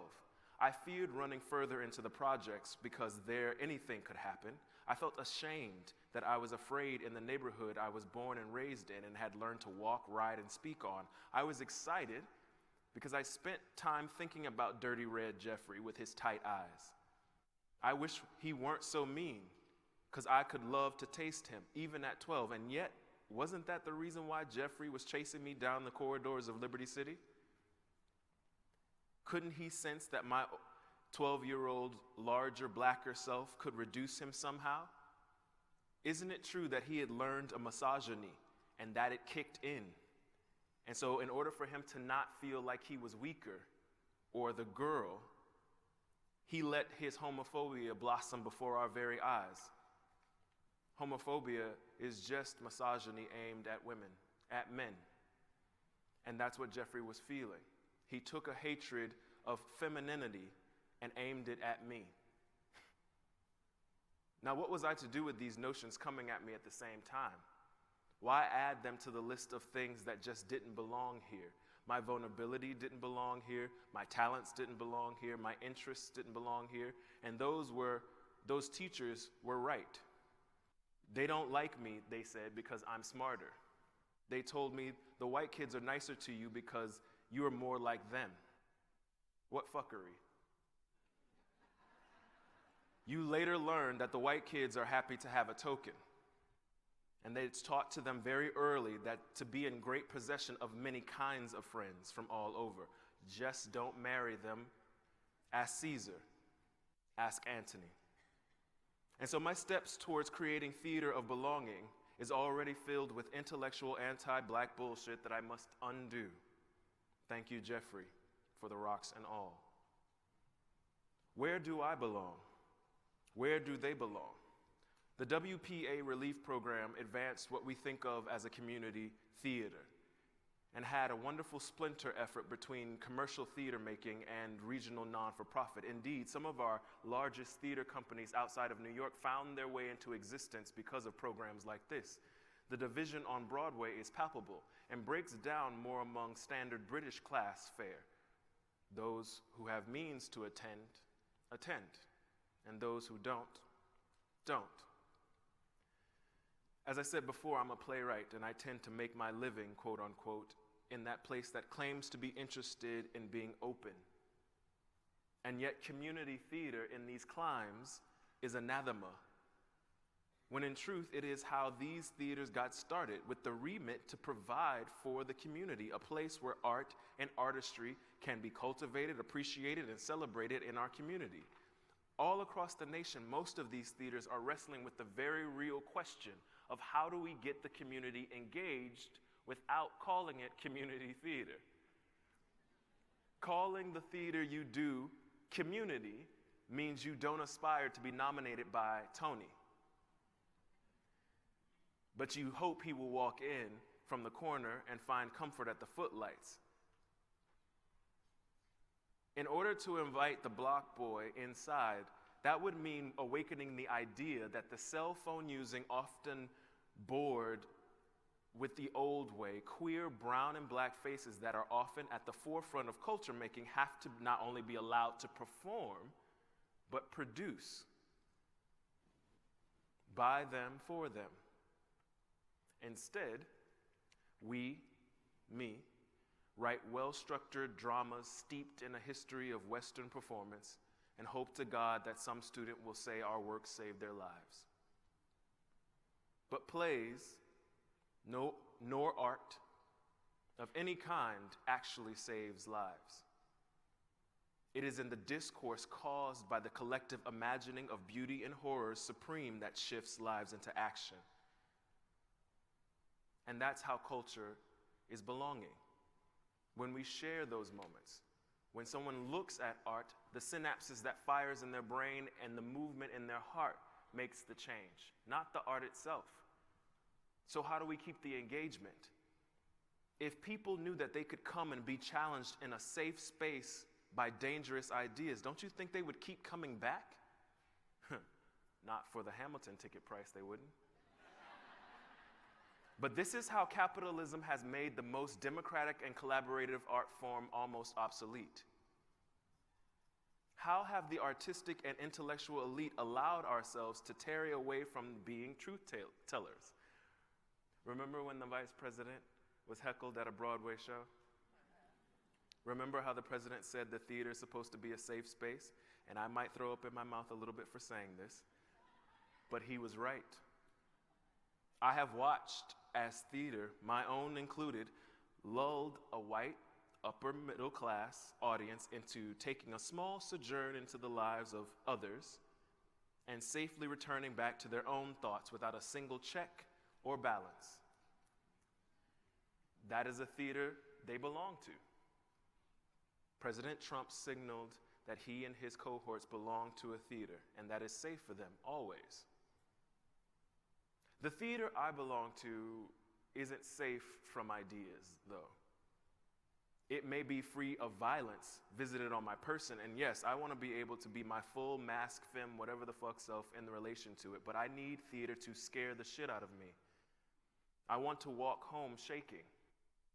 I want to create theater that frightens me. The only way towards that is to follow women, particularly black and brown queer women, assigned or trans.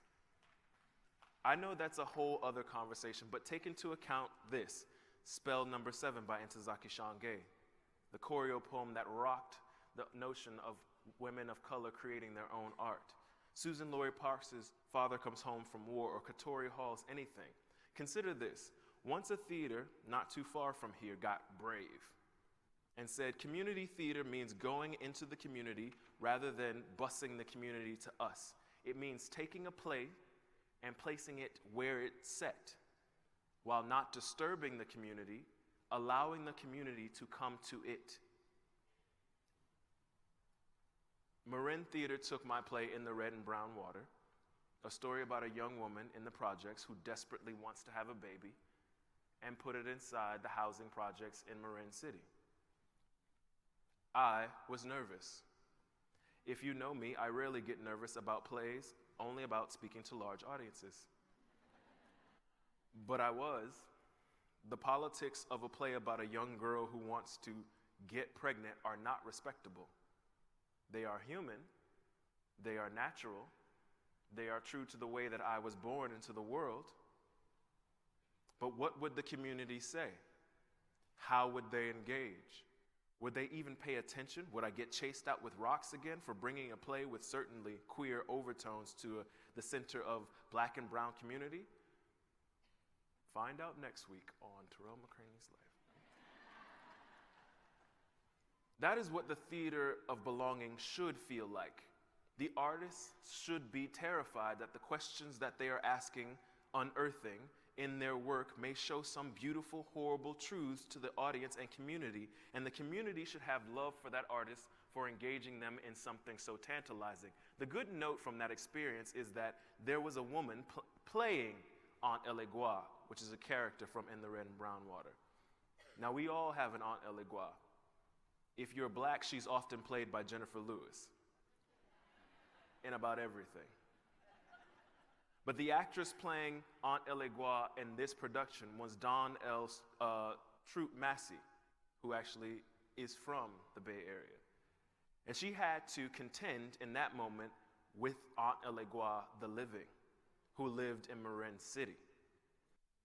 She was living Orisha made flesh. Basically, there was an older woman who was the embodiment of the character in the neighborhood, and she saw our little play and snapped. Like that, we were in West African dance, where not those designated to dance can't perform, but sometimes the spirit moves a member of the community, and they start to call and respond back. Like that, the crowd was responding, watching who could out-Elegua the other Elegua. It was alive. It was amazing. And though I had not grown up there, I belonged there because the audience was telling me, oh, we have you here. David Diggs, who later went on to become a Hamilton stardom, I think it was his second play, he was also a part of this cast, and he was harassed by the living Aunt Elegua. She thought he was cute and told him so. "Ooh, you cute!" Later in the play, when David's character admits to less than heteronormative tendencies, she yelled, "Ooh, you nasty!" Not as a rebuke, but as surprise. She was literally yelling lines from the play because a little later, the main character says the same damn thing about him. We were belonging in that moment. It's been damn near 10 years since I had that experience, and I wonder often where the road turned, Diana. For me, I've been chasing that belonging, knowing this. I cannot create it. I must return to it by first returning to my community. But let's talk about something else, someone else for a second, which is infinitely easier for me. Medea. My mother died from AIDS-related complications when I was 23. I had recently graduated from undergrad, so I was broke, jobless, and I needed to return to rural Georgia where she lived to bury her. All I had was writing. All I could do was write. Write a speech for graduation. Write a speech for my mother's eulogy and services. Write within those margins a little play called In Moonlight, Black Boys Look Blue. I had been accepted to the Yale School of Drama, and I'm only telling you that part because of my cousins.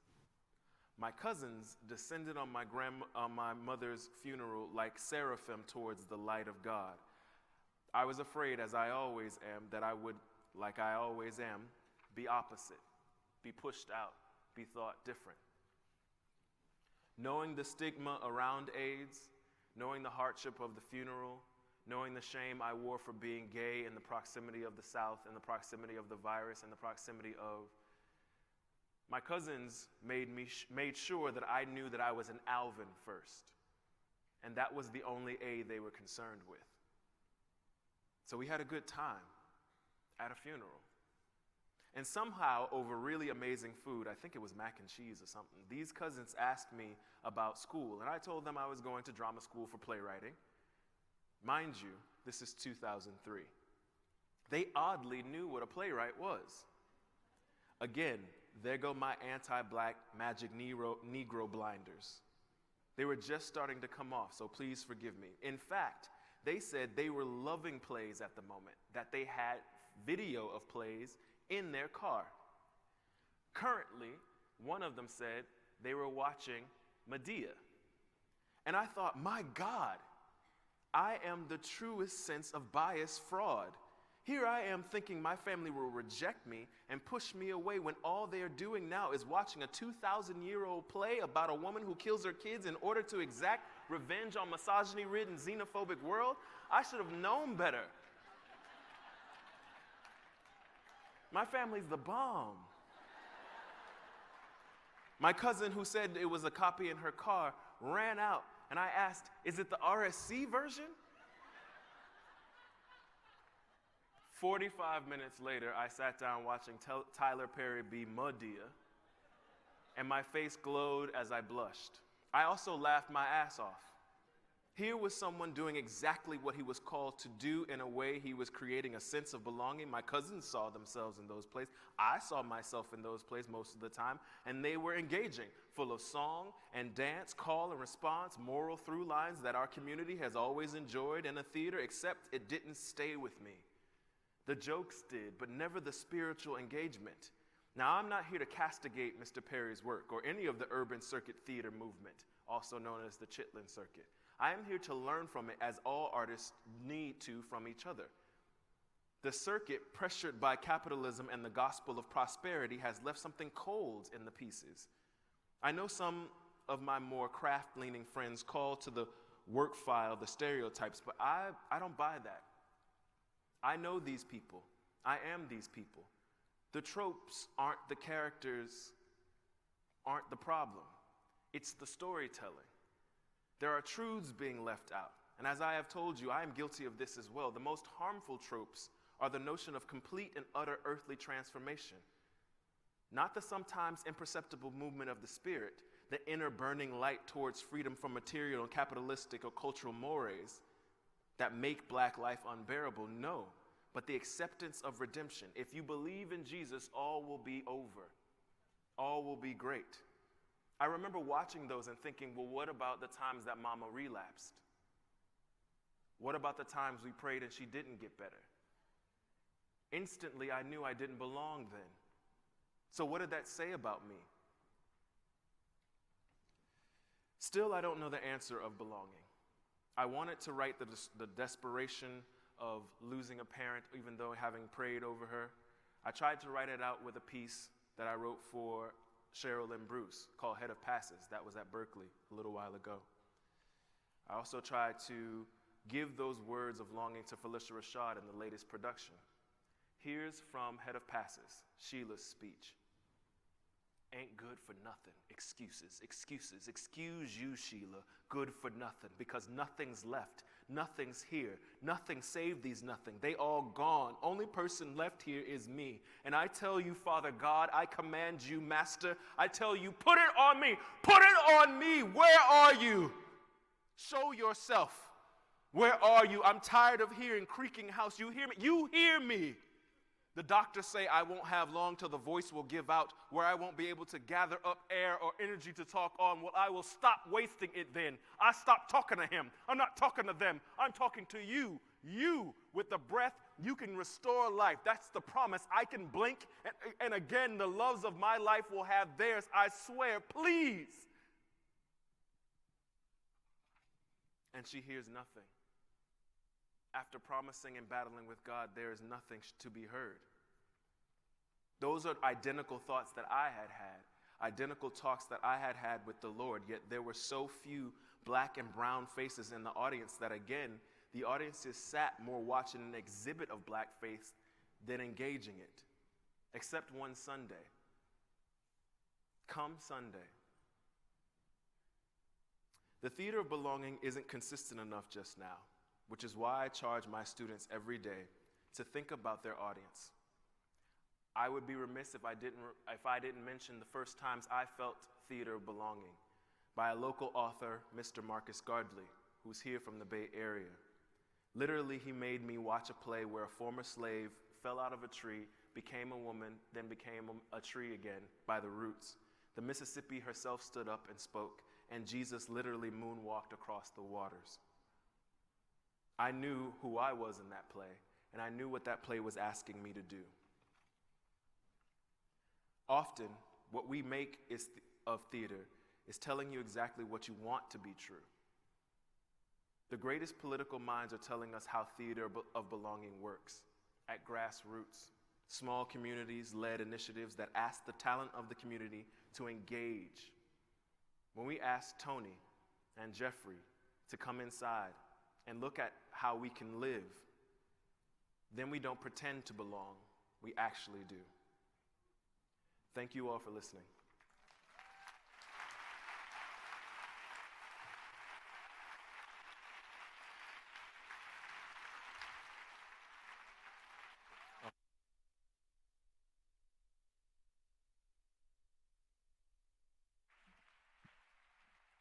Thank you. Hey, Terrell. Terrell, I hope you notice people are standing up. You're okay up here.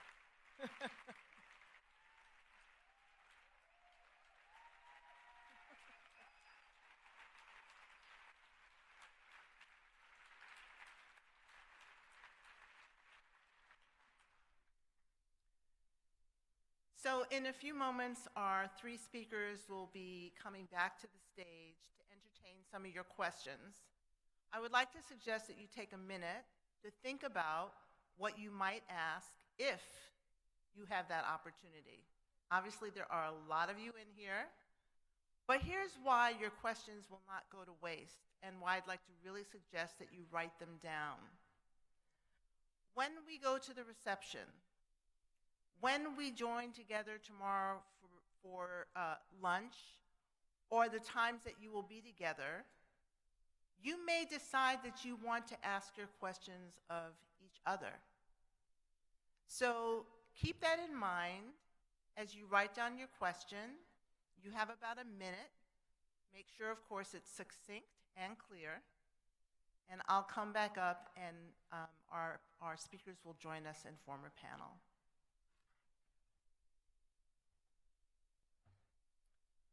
Okay, so if you have your question, we have mic runners that are on the side, and we're going to try and take as many questions as we can.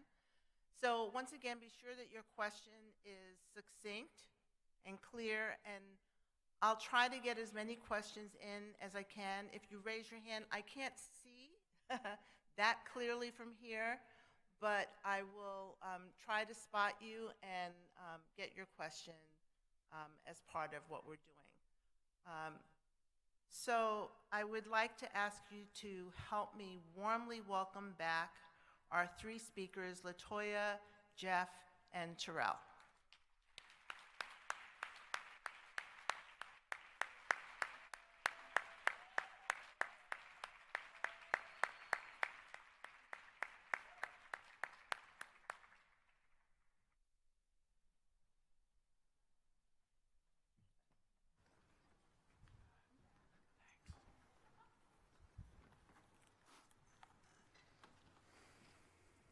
I'll grab your water. Thank you. Thank you.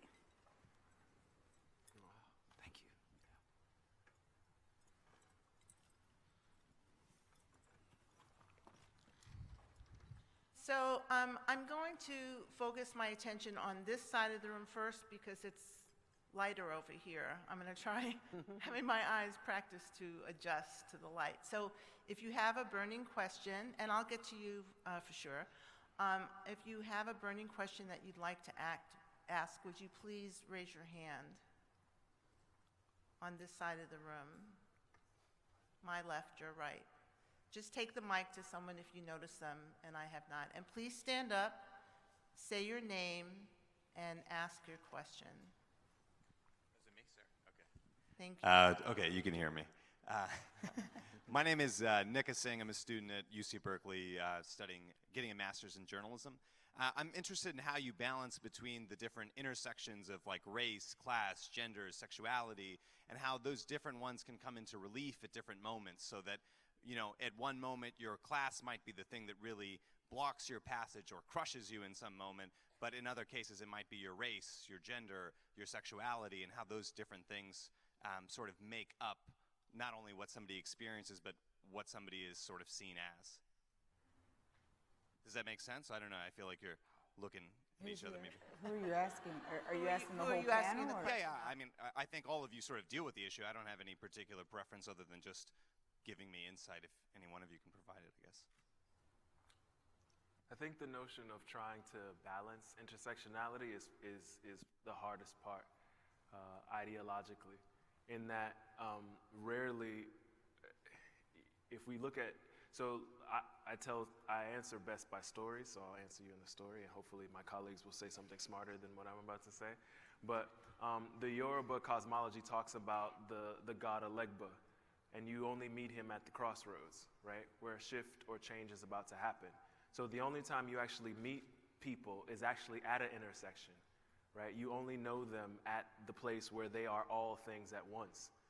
Does that make sense? And so the moment that something is quote unquote falling into relief, that actually means that something else is being ignored, and that is problematic, right? So I try to talk. So when I think about work or when I think about meeting people, I often try not to use the push-pull of, oh, they're a really good artist, but they have really bad behavior, right? And that's a bad example, but those are two things at once. They have bad behavior and they're good artists. Those two things can exist at once. We can see people for more than just one thing or one thing at a time. We have that capability, we just don't practice it. So we have to practice that, right? It has to become a part of our language to each other. I think that's a beautiful answer. I can't top that. Do either of you want to answer also this question? I think he gracefully answered that. I think it's true. Okay, great.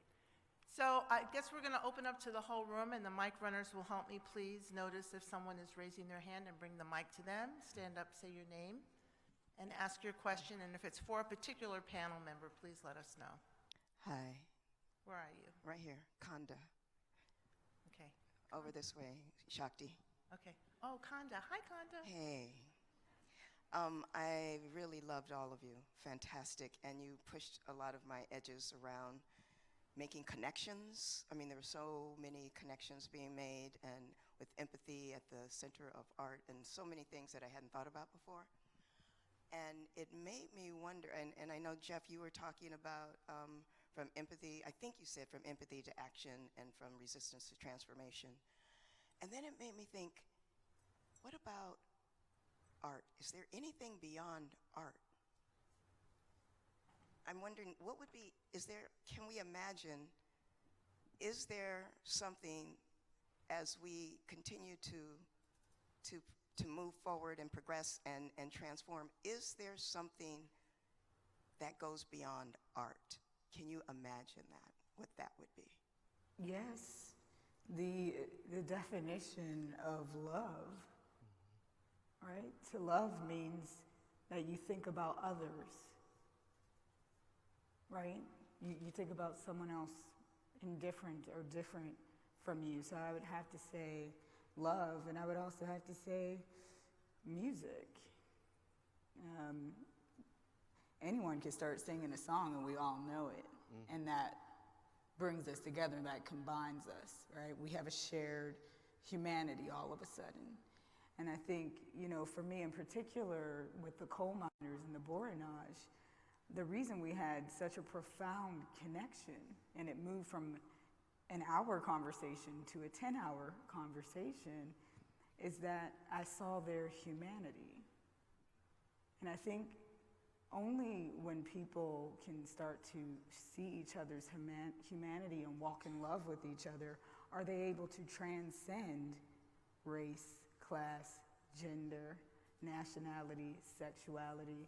I think I was trying to strive for doing that in that work by going into that village as a stranger that didn't know how to speak their language or their dialect. And even in those lithographs, the text, it's all written in French and in cursive back into their language so they could use it. And so I think when we become a conduit to help other people see their best selves, to give other people power, leveraging that power through humanity and unconditioned love, I think that's when it transcends even talking about art. For me, I'm painting with light and I'm looking at someone's soul, humanity, and their dignity, no matter how difficult the story is. I was thinking about, yes.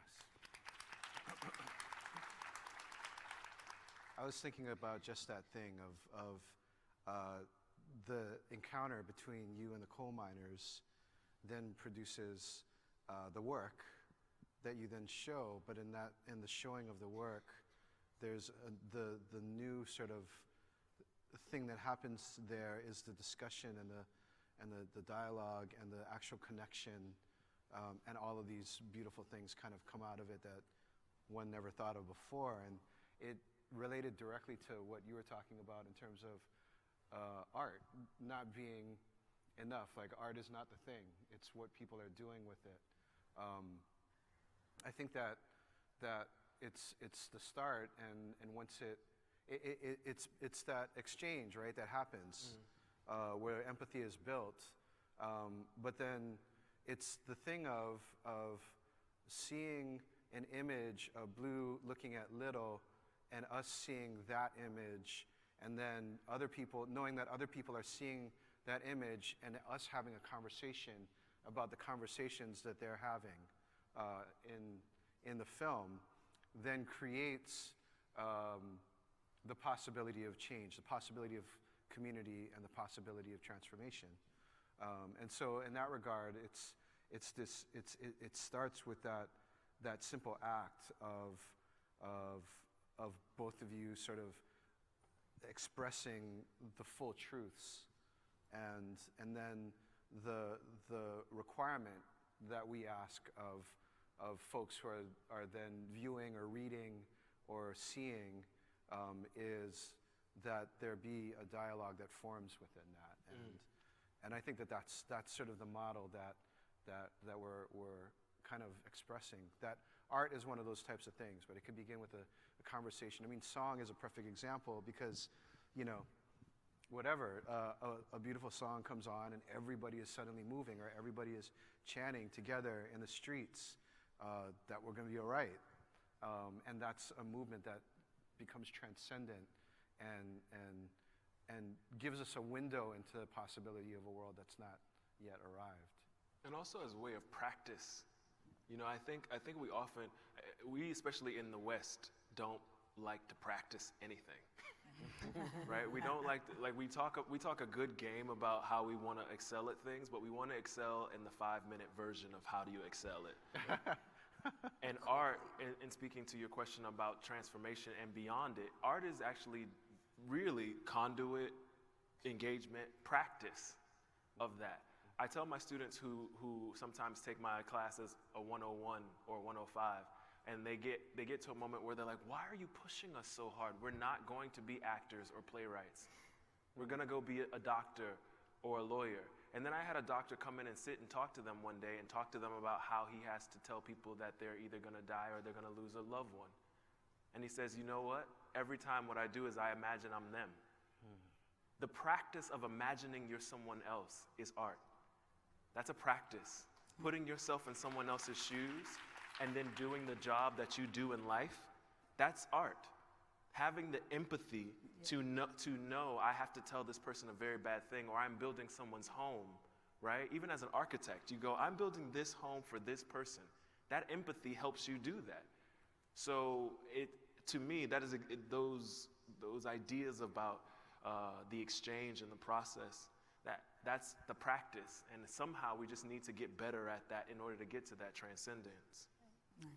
And all three of you beautifully talked about how that practice can turn into action. Mm. It can actually be something that people end up doing, creating, and oftentimes coming together to do that. So thank you. Other questions, please? Yes, Carl Anthony. Will someone bring Carl a mic right here in the front? Can I speak? Or Yes, if you have a mic in your hand already, please speak, and then someone else can work down here to have Carl be the next person. Hi. Thank you. So my question is about... Can you tell us your name, please? I will in a second. Okay. My question is about overcoming and enduring stigma, both internal and external, both visible and invisible. So the reason I didn't say my name is because we are the Redwoods. I'm multiple. My name is Jay. I'm one of 6 people living in this body. We're also living in a trans body. So the trans is highly visible, trans 0.1 to 1% of the population. Are you a boy or a girl is a frequent question I get in Oakland and San Francisco and Berkeley. But we're also 6 people living in one body, and the estimate of the number of people who are multiple is 1 to 3% of the population. And in the community, people are saying that we're maybe 20 to 30 years behind the trans movement.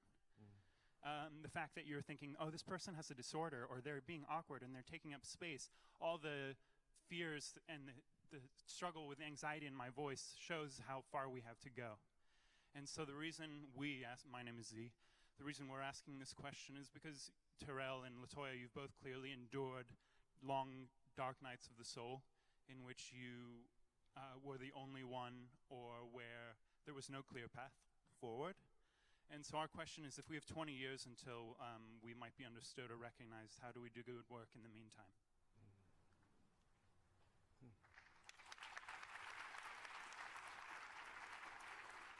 Thank you. Thank you for sharing that. Thank you for having the courage to stand up and tell the room that and bring a challenge and an idea forward.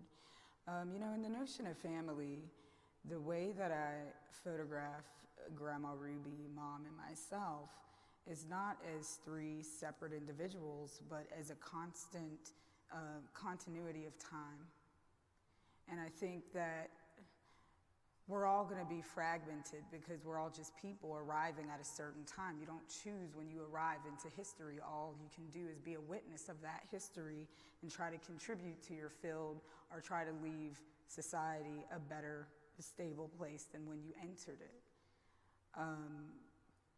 I think that we always have to be aware as artists and as human beings that we're always in juxtaposition or in contrast to another history. And that's why none of us are constant. There's nothing fixed about the notion of family, right? The notion of family didn't spare the atrocity and inequality that my mother continues to face, that didn't get us out of poverty, that didn't help me sleep at night, right? These awards and fellowships don't change injustice, inequality, and inequity. What it means is that I have to continue to live day to day, year to year, and speak, right? Give visions of hope, faith, and love, but still challenge any of the dominant narratives and platforms that exist to always turn it and show it something else. So it's like a rotating, evolving sphere of time. It's not something that is fixed and will never be fully whole. I don't know what that would even look like. I just know that it's not possible as a fragmented subject that doesn't know everything, doesn't have all knowledge, that I could ever have the fullness of what life is, only the complexities and the retort that I give back to that. So it's not fixed, just keep evolving. The best I can say is that there are moments and shards like this where know that people in a room in the vicinity of you are thinking about the we and the they that live, and all of them are important to us, the incremental rise of consciousness in society is something that will bludgeon you into a depression that it's hard to get out of. And so whenever I think to myself, oh, great, at least we are talking about queer and trans identities and rights, I think, my God, we still haven't even liberated our sisters. Because Lord knows black women endure in this country in a way that I don't think anyone else can. And I think, so I think I'm never free of that burden being caught in my throat. I'm looking at LaToya now and thinking, what else can be done and like she said, no degree from any Ivy League doesn't wave away any of the trauma and the stigma. They aren't elixirs. And if anything, I will say to you, this is the thing that often people get pissed off about me saying, is that I've gotten better at hiding them more than anything. I am still terribly shy, and I get really afraid when people come close to me because of all the trauma and stigma that I've dealt with. I get nervous about my body in space. And people don't think that because, again, the first thing they see, like as you described, they see 6'4" black male smiling, right? So they either think approachable or leave him alone, he's dangerous. And I am neither.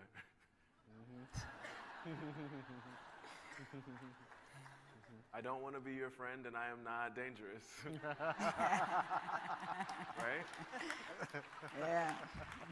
But I just think it's important that way in which we dialogue about how we are perceived and what we hold is important. And hopefully we will get to a point where we can get to some healing. But I don't think we're that for many communities just yet. And I like I said, just know now there's some people praying for that for you and for us. Thank you.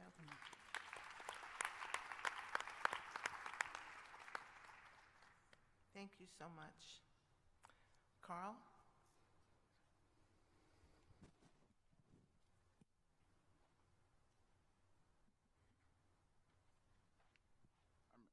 Hello? Can you hear me? Can you hear me? Yes. Yes. I think my question might have been answered in that last exchange, but I'm not really sure because I'm not sure I understand all the things that were said. However, my question is this. I was very impressed with the statement about the theater of belonging. And I was wondering what that statement was about a playwright and about a theater in the context of the work of a playwright. And I'm wondering what advice you would give to those of us who are not playwrights. About the theater belonging or about just writing plays? The actual context of looking for that. Oh, yeah. Well, I don't know if I would give advice. I know that there is a moment in being in theater that feels like it belonging, there's a call and response that happens. As we say in the Black church sometimes, there's a fire that's shut up in your bones. You feel necessity to amen or to stand up or to shout or to respond to what's happening in the middle of the room, in the center of the hearth, on the stage. When those moments occur, you know you're in the right space. The problem, I think, is that often we don't feel like we're in the right space, right? We feel like we're in a space where we have to keep quiet, where we have to turn off our cell phones, where we have to think about something else until we get past this very polite engagement. And I would challenge everyone to say, if the theater is not engaging me in a way that is helping me think and examine, right? Because that's what we often do. We go to the theater to be lulled, told what we already know, and think about things and lots of art does that, like lots of songs do that. But remember you heard that song that made you examine without defense? Made you look back over your life and think, wait a minute, how am I living? Not in a way of like defense or like, no, this song is wrong or this art is wrong, but in a way that really felt like, oh no, wait a minute, do I do that? And is it better for my life in a curious way. So that's what I would say to people who are not playwrights or even artists about the engagement of art. If the art doesn't make you more curious about how we live, then it probably isn't the right art for you.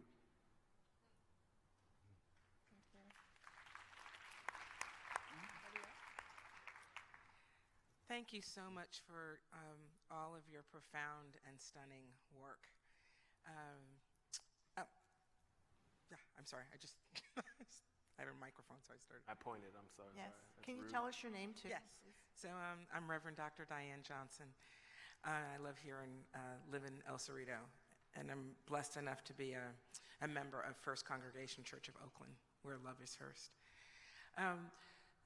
So my stomach is churning, and I'm really anxious, and it's because I've been consistently thinking about this question of belonging and othering, and living in a world where there are others who don't want me and my beloveds to exist and to thrive. And so in the practice and in the action of being in dialogue with others who don't, who really don't want me to exist, where is the entry point for me to love them? Like, I understand that I can love anyone from the appropriate distance. And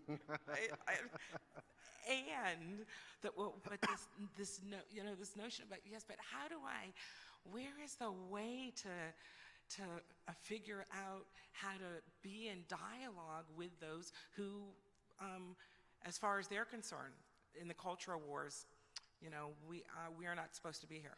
I'm not supposed to be here. Most of us are not supposed to be here. Easy question.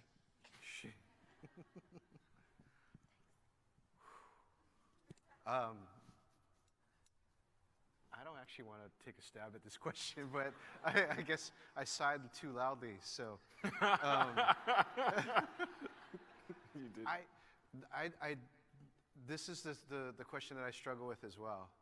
I don't know how to do that. My whole life, I've kind of sort of developed the armor and the defenses and the sort of and the sort of aggression that needs to be submerged to go through this kind of stuff. And it's mundane. It's the microaggressions of everyday life, and it's the folks who are at the baseball game who are making chinky eyes and acting like they want to beat you and your whole family down when you're out with your kids trying to enjoy a baseball game. So it's that whole kind of spectrum, and I don't know. I think that this is the struggle. I feel like it's easier for us to figure out how to fight, to resist, than it is to transform. And so for me, saying these things is part of a prayer for myself to kind of think about, how do I move to that next level? I don't know. And I've been around for quite a while, and that's I think the rest of my life is that particular question. So just solidarity here. No answers, no solutions. Sorry. So we'll take our last question now, please. Hello, right here. Hi.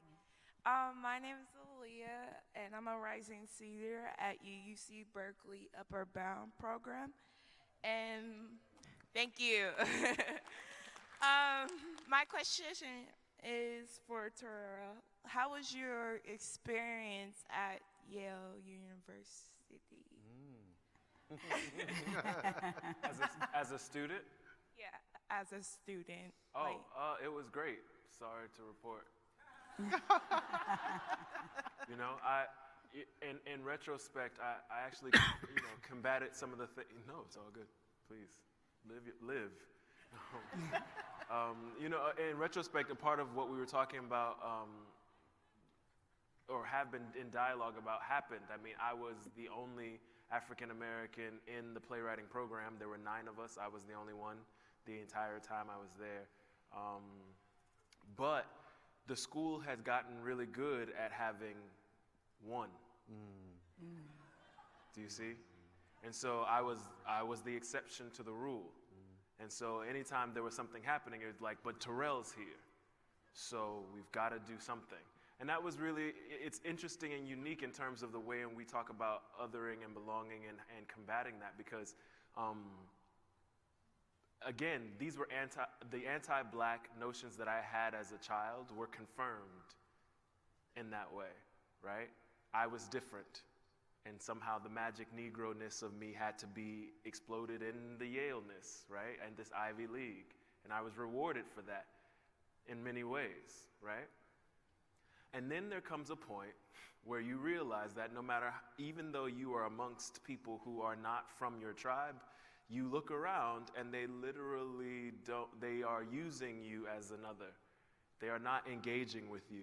You're not creating work that they engage with or can engage with without you as a proxy or you as a lens. They have to go through you to get to your work.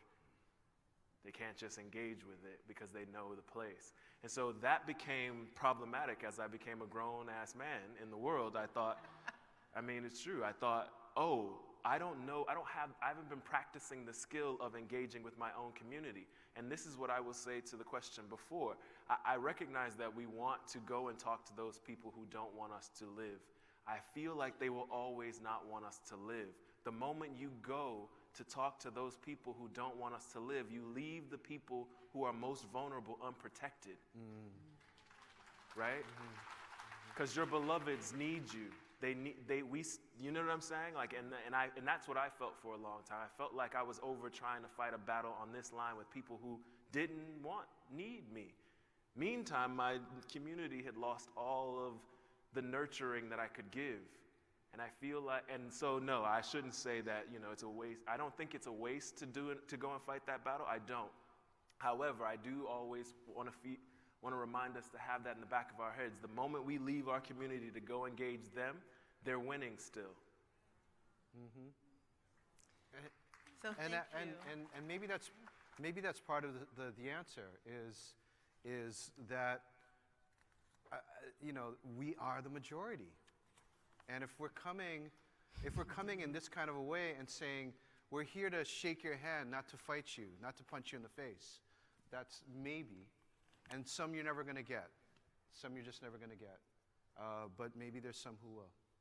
And I think that's the hope, maybe. Well, if I may. Yes, please. I think that what's tying the 3 of us together as well, and this is something that I think I want to leave with all of you on behalf of everything that we're touching on, because I think each of us have brought up James Baldwin.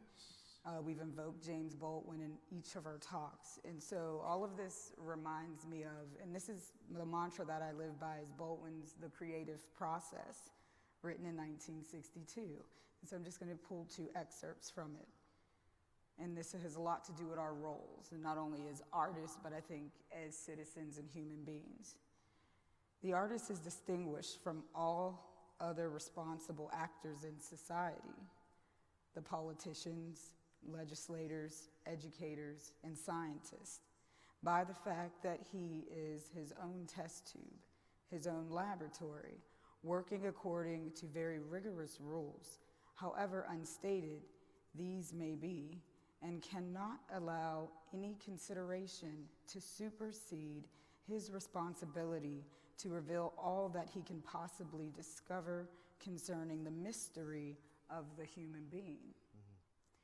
The state of birth, suffering, love, and death are extreme states, extreme, universal, and inescapable. We all know this, but we would rather not know it.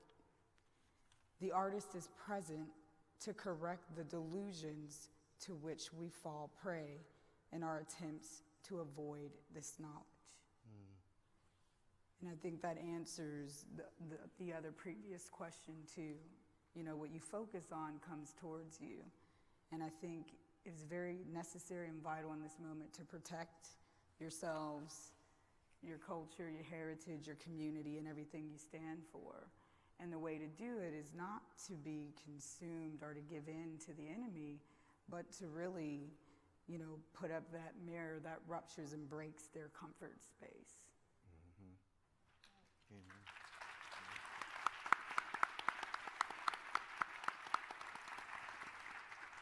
So thank you to all of you on the panel, and thank you, LaToya, particularly for what you just read, because I think we can all be artists. We can all disrupt. We can all interrupt. We can all be looking closely at who we are and be transforming agents, which you already have been doing in this question and answer session. So I want to thank you all, and to let you know that we will be having a book signing that will happen in the Grand Lobby. There is an evaluation. There should be evaluation forms on your table, but they're also accessible to you on the conference website. And we will be having our grand reception in the Grand Lobby with the Richmond Youth Jazz Guild. And then we'll be coming back. And when we hear the drum, we will come back again, and we will be talking with, Jeffrey Sachs will be talking to us, and then later he will be joined by Kumi Naidu and John Powell. So we have a beautiful evening ahead of us. We've had a beautiful time with you. Thank you so much, and thank you for your questions and this brave space that you're creating.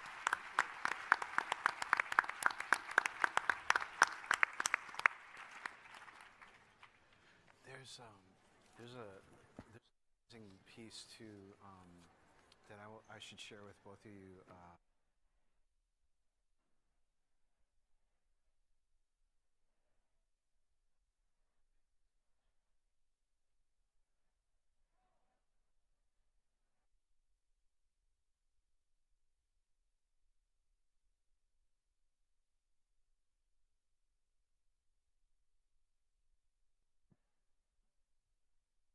Hello, good evening, everyone. Wow, that was lovely. That was just great. Thank you for coming out tonight. This evening's event, a public dialogue on inclusion and sustainable development. I'm Hillary Hoynes. I'm an economist and in the School of Public Policy at UC Berkeley and the Haas Distinguished Chair in Economic Disparities. And I have the honor of welcoming you all tonight and introducing our evening speaker, Professor Jeffrey Sachs. Before giving the appropriate introduction to our esteemed speaker, I want to take a few minutes to tell you about the Haas Institute, and in particular, the research clusters and the economic disparities cluster that I have the privilege to lead.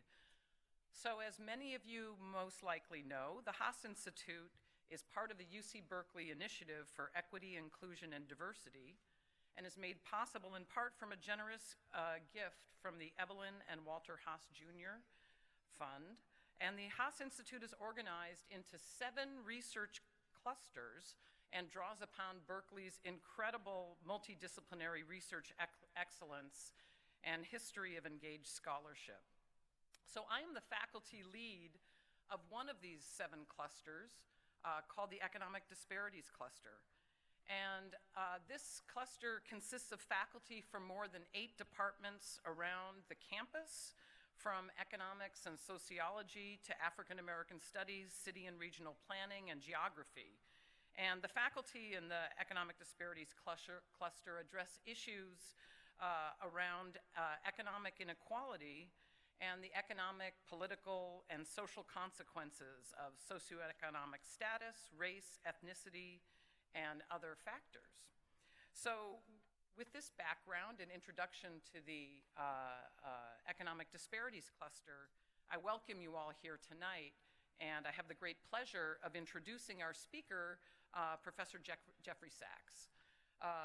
Jeffrey Sachs is the university professor at Columbia University. He's an economist and professor of sustainable development, as well as health policy and management.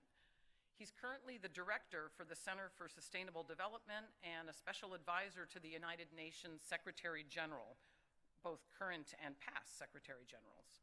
And Professor Sachs recently concluded his time as director of the Earth Institute at Columbia University. Professor Sachs is one of the leading experts across the world in economic development and the fight against poverty worldwide. His work focuses on ending poverty, overcoming macroeconomic instability, promoting economic growth, fighting hunger and disease, and promoting sustainable environmental practices. Professor Sachs is a prolific author. Among the many books he has written in the past dozen or so years are The End of Poverty, Commonwealth Economics for a Crowded Planet, and The Age of Sustainable Development. Much of his writing is focused on global poverty and worldwide sustainable development. As someone who's spent their career studying poverty and inequality in the United States, it is with great personal interest that Professor Sachs has, in his most recent book, turned his attention to the United States. So Professor Sachs's current book is entitled Building the New American Economy, Smart, Fair, and Sustainable.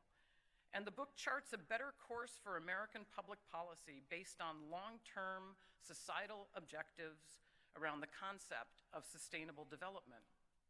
It is worth pointing out that the UN Sustainable Development Goals, of which there are 17 in total, include, among the 17, the goals of no poverty, zero hunger, good health and well-being, quality education, gender equality, and reduced inequalities. With U.S. child poverty rates at 19.7%, food insecurity at 12.7%, and inequality at historically high levels, these goals are as important in the U.S. today as in potentially anywhere around the world.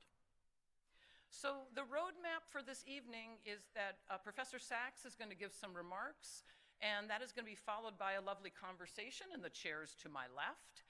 And then after that, there will be a book signing out in the hallway. So please join me in welcoming Professor Jeffrey Sachs.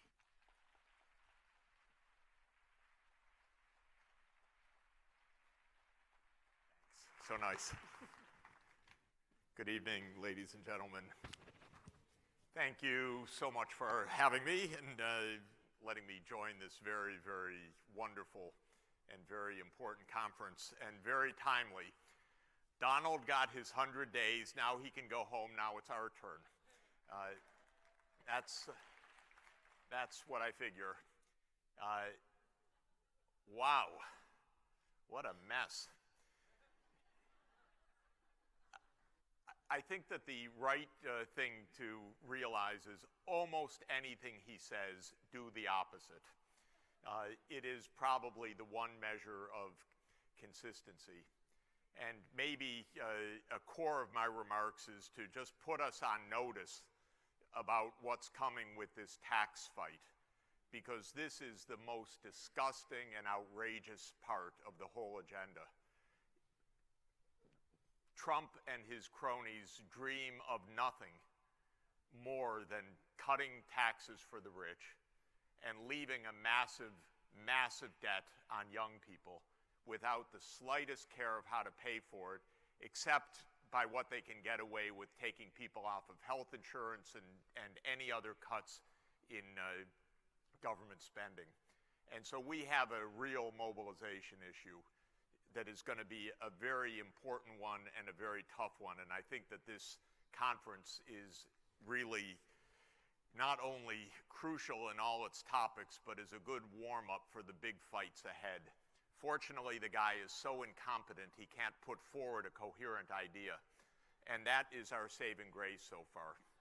So we will see whether that remains the case, but they're going to be fighting very hard for othering and for the opposite of belonging in the days ahead. You know very well that U.S. society is more unequal than at any time in its modern history, say if we take the data back to the beginning of the 20th century. And that is a stark and grim fact. And I think the most important aspect is that there's absolutely nothing necessary about that. This is not a law of economics. This is not some inevitability even of modern globalization or modern capitalism. We are an outlier from the point of view of rich countries. We are the most unequal, the most unfair. We have the worst outcomes now on many public health dimensions. All of you, I'm sure, are aware of the stunning facts of rising mortality rates among white non-Hispanics 50 to 65 years old that have been studied carefully by the Nobel laureate Angus Deaton and Ann Case. These are shocking findings, and they've been building up for decades.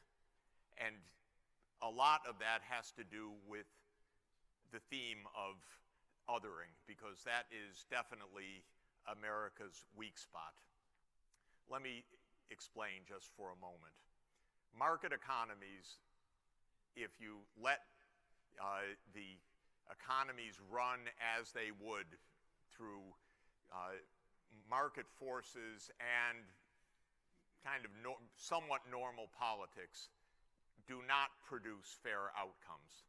And there is nothing in economic theory and nothing in economic experience that says that they do. Market economies can produce a lot of wealth. They can generate a lot of innovation. In fact, the American economy is an extraordinarily dynamic economy. It is an extraordinarily innovating economy for 200 years of history. It continues to this day to make stunning innovations, and of course, we're in the part of the country that's been the epicenter of that for the last 40 years and continues to be the most dynamic driver of innovation. But there's nothing that makes the outcomes of that fair. This neighborhood, Palo Alto and Silicon Valley, is churning out billionaires at a really very impressive rate. And it is in the midst of a lot of poverty and absolute desperation in our country as well. And that's normal that those can go together from a purely economic point of view. The question is really the question of this conference: what does a society make of those outcomes? And the fact is that different places among the rich world make very, very different choices about how to regard the dynamism and the innovation of a market economy. My favorite places in the world from the point of view of most successful, rounded societies that get more things right than any other places overall are the Scandinavian countries. So if you look at Sweden, Denmark, Norway, they're very rich. They're comparable to U.S. Income by and large. Even Norway shows up a bit higher. But however the data are defined, basically similar averages, but with a tremendous degree of fairness that we choose not to have. Those countries have the same forces of globalization. They have the same trade with China. They have the same technological changes of automation and robots and other things which are forces that in the market economy are producing widening income inequality. But they choose to address that in a completely different way from the United States. Because the starting point in a social democracy is everybody should benefit from society's progress. The economy is there to meet the needs of all of the citizens. And in particular, any poor child in the society should have essentially the same life chances as anybody else in the society. And so if you look at the outcomes in those countries, compare them to the United States, they have longer life expectancy, they have inequality drastically lower than in the US. The technical measurement that is probably best for this is called the Gini coefficient, a value that goes between 0 total equality and 1 high income inequality, total income inequality. And the US is a quite high inequality of about 0.45, which is the highest among the rich countries. And the Scandinavian countries are the lowest income inequality at about 0.25 to 0.3. Poverty rates of children, Hillary mentioned it just now, are essentially non-existent. Healthcare is universal access. Tuition at all levels of education are free. Vacation time is guaranteed for all workers. Maternity and paternity leave are guaranteed for all families. This is just the way things are done. And I had a taste of it. Recently, I was in an airport in Oslo, and I had a business class ticket, and I was running to get the flight, and I ran up to the front of the line, and I said, "Where is business class boarding?" And the fellow looked at me with a tremendous disdain. You could see the bubble. He must be an American. And he looked at me and he said, "Excuse me, we're boarding the Scandinavian way. Get in the back of the line." So it's just a different view of society. And I think that this is really the most important thing for us to understand. These are choices that we make. Now, Trump has, let me actually step back one moment. Sad fact, this widening of income inequality started, we can date it to the hour, by the way. It was 10 a.m., January 20, 1981, when this state sent Mr. Reagan to Washington. No, thank you. Because Reagan said in his opening remarks, in his inaugural address, government is not the solution to our problems, government is the problem. And he started this country off on an incredible divergence from normalcy. Because his mission was slash the taxes. And he did it. And since then, and since Walter Mondale lost the 1984 election by making a statement which was true, absolutely true, as you would expect from Mondale, he said, he's going to raise your taxes. We're going to have to raise taxes because of the deficit. I'm telling you I'll do it. He won't tell you, but he'll do it too. And Mondale, of course, lost 49 states. And the lesson that both the Democrats and Republicans took from that was that everybody should promise tax cuts, basically, or only symbolic tax increases at the top. And the irony of ironies is that Barack Obama signed into law with his approval, making permanent almost all of the tax cuts of George W. Bush, because that's how our politics worked for the last 36 years. And that's what we're about to face again. Why do I emphasize that? Because what is it that enables a Sweden or Norway or Denmark, and for that matter, Canada is a lot like that as well, much closer to home. What is it that makes that possible? Very simple. They collect tax revenues that are then used to pay for health, for education, for childcare, for vacation, for other basic needs. Because that's how you have a decent society in a market economy. You let the market economy run. It can be very dynamic indeed, but the outcomes can be shared by everybody. So now we're facing again for the, I don't know how many times, the disgrace of the government telling us that the most important thing for us is tax cuts. They're going to be big. They're going to be beautiful, says this man. But it gets more and more absurd. And please understand this, because after 36 years of this now, we are collecting the lowest level of national income in government revenues and have squeezed to the point of elimination most of the federal programs at this point. What's just hanging in there is a bit of health care, Social Security, and of course the bombs that we protect. But what has gone away is what's called the discretionary part of the civilian budget, because there's no money for it left anymore. And that's what they're trying to kill.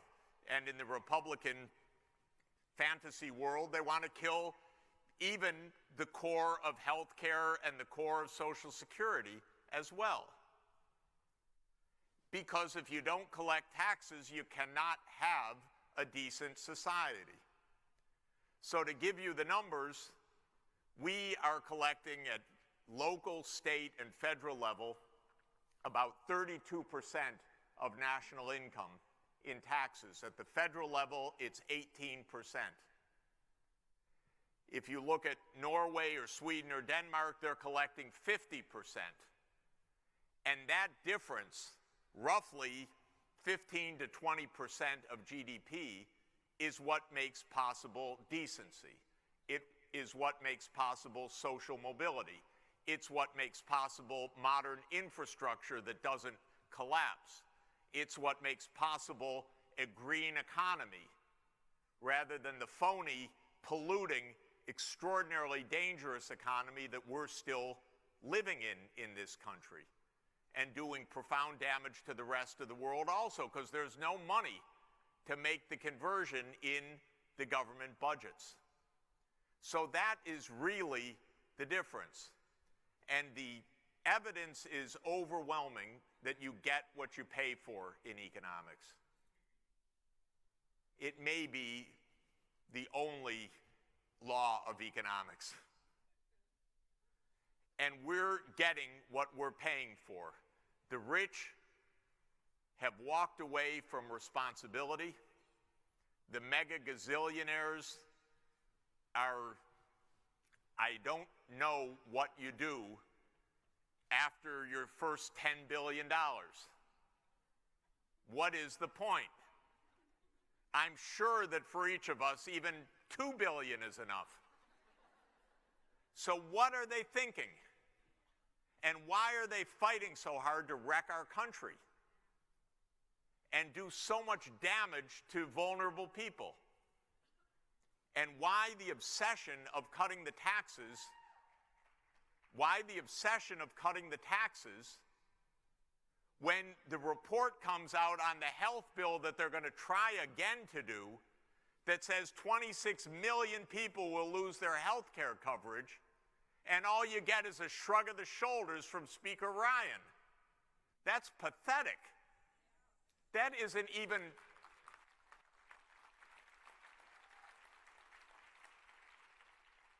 Let me make one final point. Ayn Rand is not a philosopher.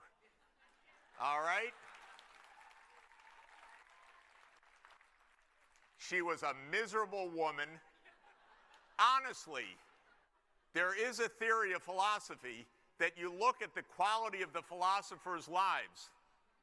She was a miserable lady. Her sister came from Russia after decades of separation. She was so miserable, all she did was lecture her about objectivism for 2 weeks and send this poor woman home never to see her again. Disgusting. This is not philosophy. This is greed. This is short-sightedness.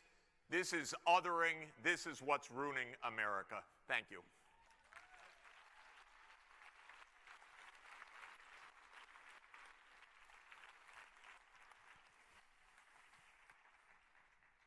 Thank you so much, Jeffrey Sachs.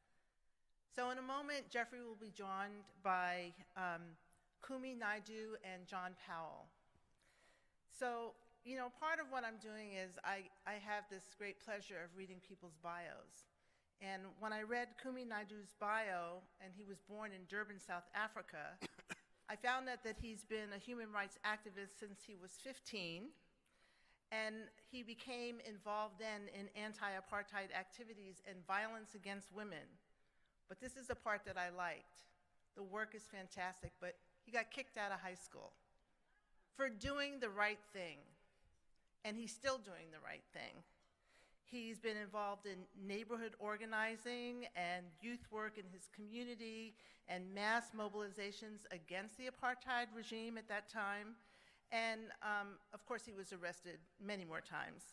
But he currently serves as the launch executive director to the African Civil Society Initiative, which is an ambitious and evolving new initiative that seeks to unite civil society across the continent. And so what he's really dealing with are issues of corruption, inequality, shrinking democratic space, climate change, poverty, and of course, gender equality. Thank you, Kumi Naidu, for your work. John Powell probably doesn't need much introduction. And for those of you who don't know, Professor Powell is the African American Studies and Ethnic Studies chair at UC Berkeley. Did I get that right, John? Yes. And he writes and speaks extensively on race, structural racialization, poverty, fair housing, voting rights, identity, spirituality, social justice, and the needs of citizens in a democratic society. So as you can see, we have a stellar, passionate panel of conversation that's going to happen, but I do have to say one more thing about you, John. So have you noticed that John emits this sort of glow? Have you noticed that? And I want you to know John would say that comes from his good genes, which is probably true, but also from his deep meditation practice. So it was great pleasure. I invite you two powerful, amazing beings to come to the stage. Please help me welcome them.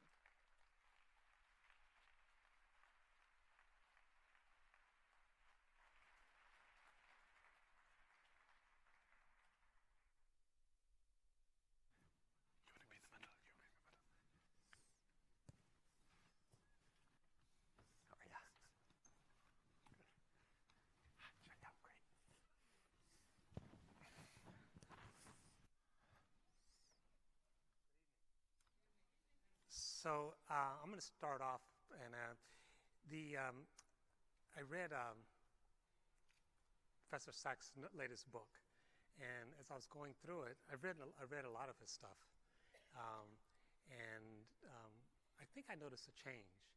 But in this book, if you have chance, I think it's out in the hallway. You should read it. It's something that could come out of this conference, almost on every issue. He doesn't use the terms othering and belonging, but he actually gives that as a prescription for the United States, and one might say the world. And when you read it, it's so logical. It makes so much sense. And yet it's not being done. It's not being done here, and even in Europe, where we have had a history of robust social welfare, which also means reducing inequality, and then we have the Paris Climate Agreement. It's being challenged. We have an election coming up in Paris or in France, and Le Pen is a serious candidate. And so what I want to really posit is, if it's so logical and so urgent, why can't we get there? Why is it, I mean, you can understand someone lining their pockets, maybe, with another billion. But why are poor Americans voting for someone to line their pocket with billions? And I think part of the answer, from my own perspective, has to do with race and identity and others.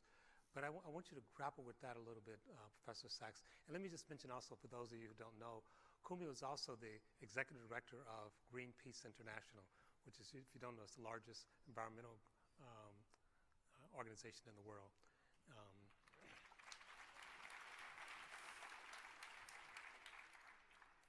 You know, I think there are a few strands of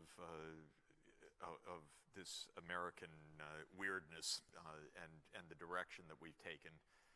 Part of it is just straight politics, that money deeply infected our political system over the last 40 years in ways that are even unusual by our own standards. And what's interesting is how cheap Congress is to buy. The Koch brothers really did it. And it's not even a cliche. I mean, they literally have taken over the Republican Party by a few $1 billion. Not much if between the two of them they have $100 billion of net worth. And so the lobbying and the big money in our politics, and Citizens United was certainly one of the worst Supreme Court decisions in modern history.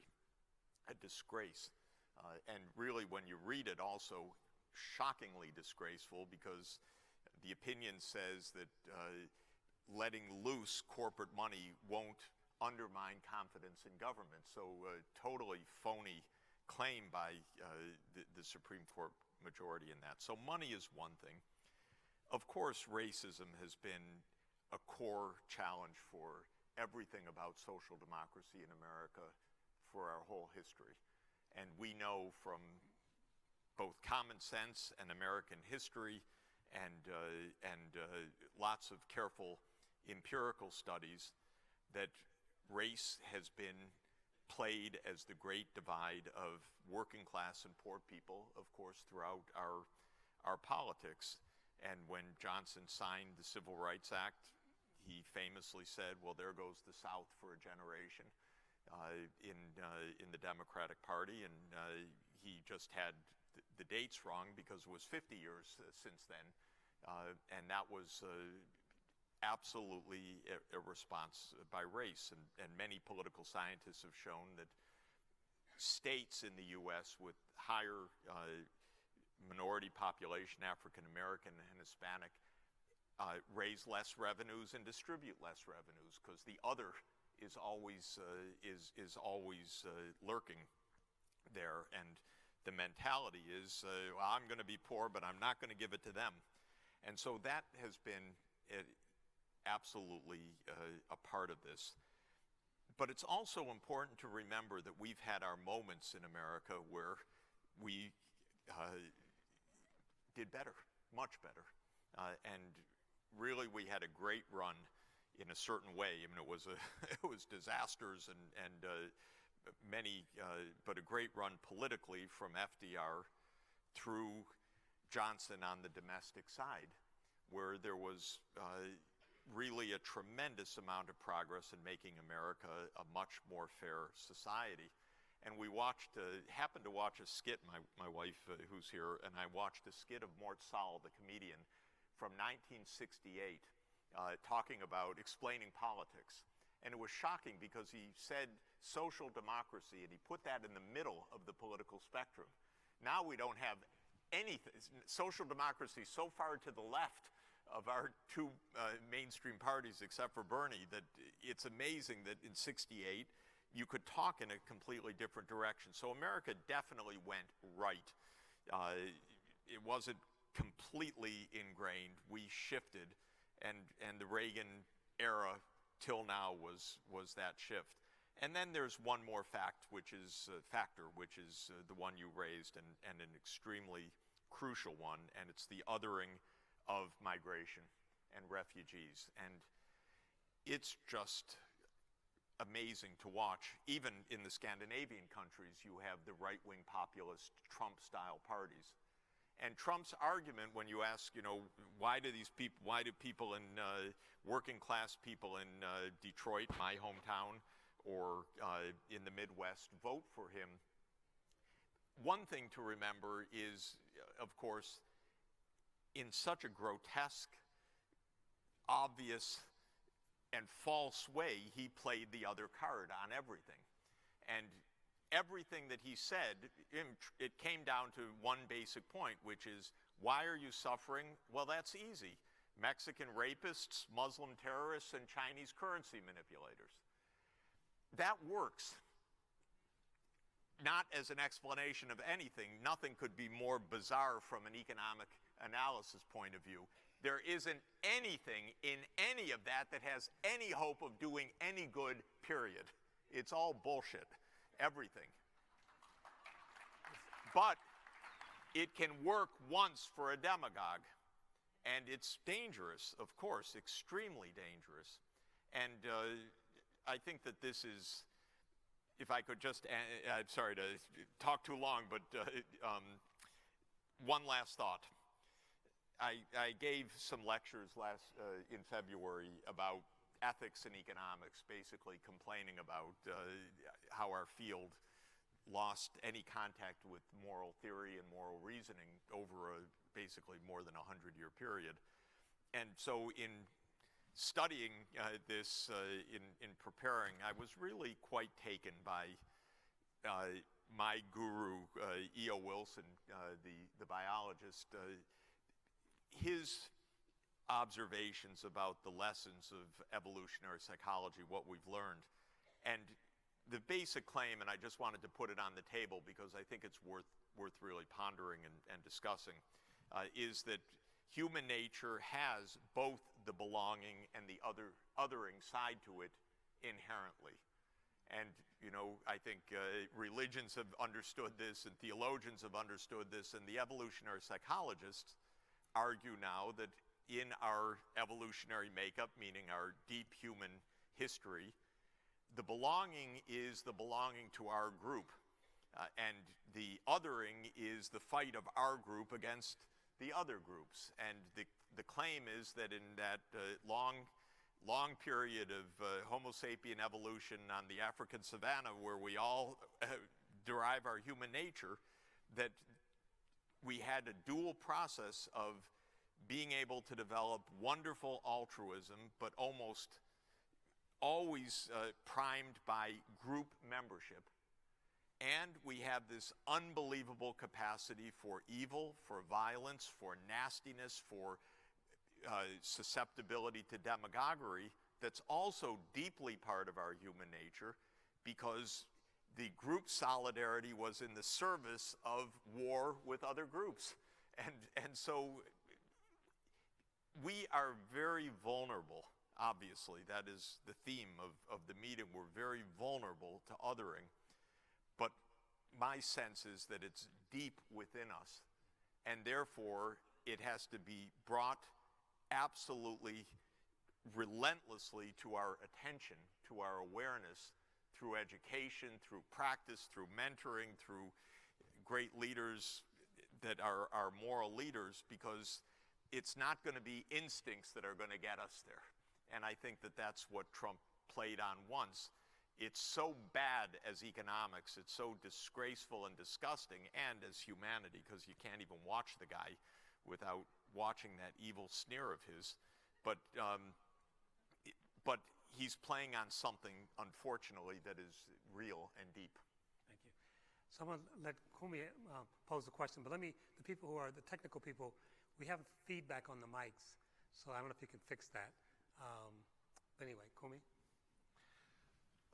Good evening. Thank you, John. Good evening, ladies and gentlemen.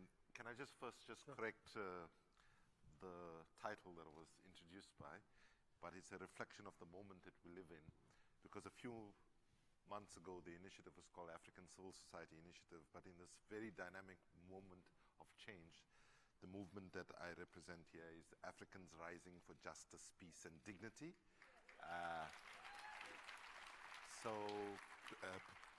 Wow, I didn't expect applause for that, but thank you very much. Let me start on what might sound a flippant note, but I say this quite sincerely. Don't have very high expectations from three of us for this session. One, we are all men, and second, we are all above 52. Thank you. Right? I say that only half tongue-in-cheek, because I think that we are suffering from a very deep sense of cognitive dissonance. That the first thing that I think American society must come to terms with is that they have been deluding themselves for far too long that they are actually a meaningful democracy. The US at best today can be described as a liberal oligarchy. It has become, it's driven by a parasitic and predatory elite that, if we listen to Eisenhower some years ago when he warned us against the military-industrial complex and the threat that that actually constituted, then we would realize that actually the undermining of the US democratic values actually started, I would argue, even before Ronald Reagan. And what we see today is an unwillingness, not only on the part of our political leaders, but even of us in civil society, to come to terms with the harsh facts that we face. Let me put one fact in the middle of the conversation. We know now, through multiple research, that if the consumption patterns that we have in developed, so-called developed countries and amongst the elites in developing countries were to be globalized, we would need between 5 and 8 planets to deliver that to people. We have, as the placard said in Washington, D.C. yesterday, we do not have a plan B because we don't have a planet B. The reality is that most of our conversations has largely been rearranging the deck chairs on the Titanic while we are sinking. What is needed is what Martin Luther King said in 1965 when he said, "I refuse to adjust to economic conditions that will take necessities from the many to give luxuries to the few when millions of God's children are trapped in an airtight cage of poverty in an affluent society." To believe that the current economic system that exists in the United States and globally is going to deliver the kind of social outcomes that we need is deluding ourselves, deluding the future, and the one thing that we cannot do any longer is delude young people either in the United States or elsewhere in the world, because that game is up. So when we're thinking about how divisions and othering happens, I think we have to recognize, as Jeff has correctly identified, that we are in, the only way I can say it eloquently, we are in deep, deep shit, right? And I say that very deliberately, that in fact, if you look at the climate question, we are not 5 minutes before midnight, we are 3 minutes before midnight, right? In the last 10 years, we've had more than 100% increase in extreme weather events. The Paris Agreement, right?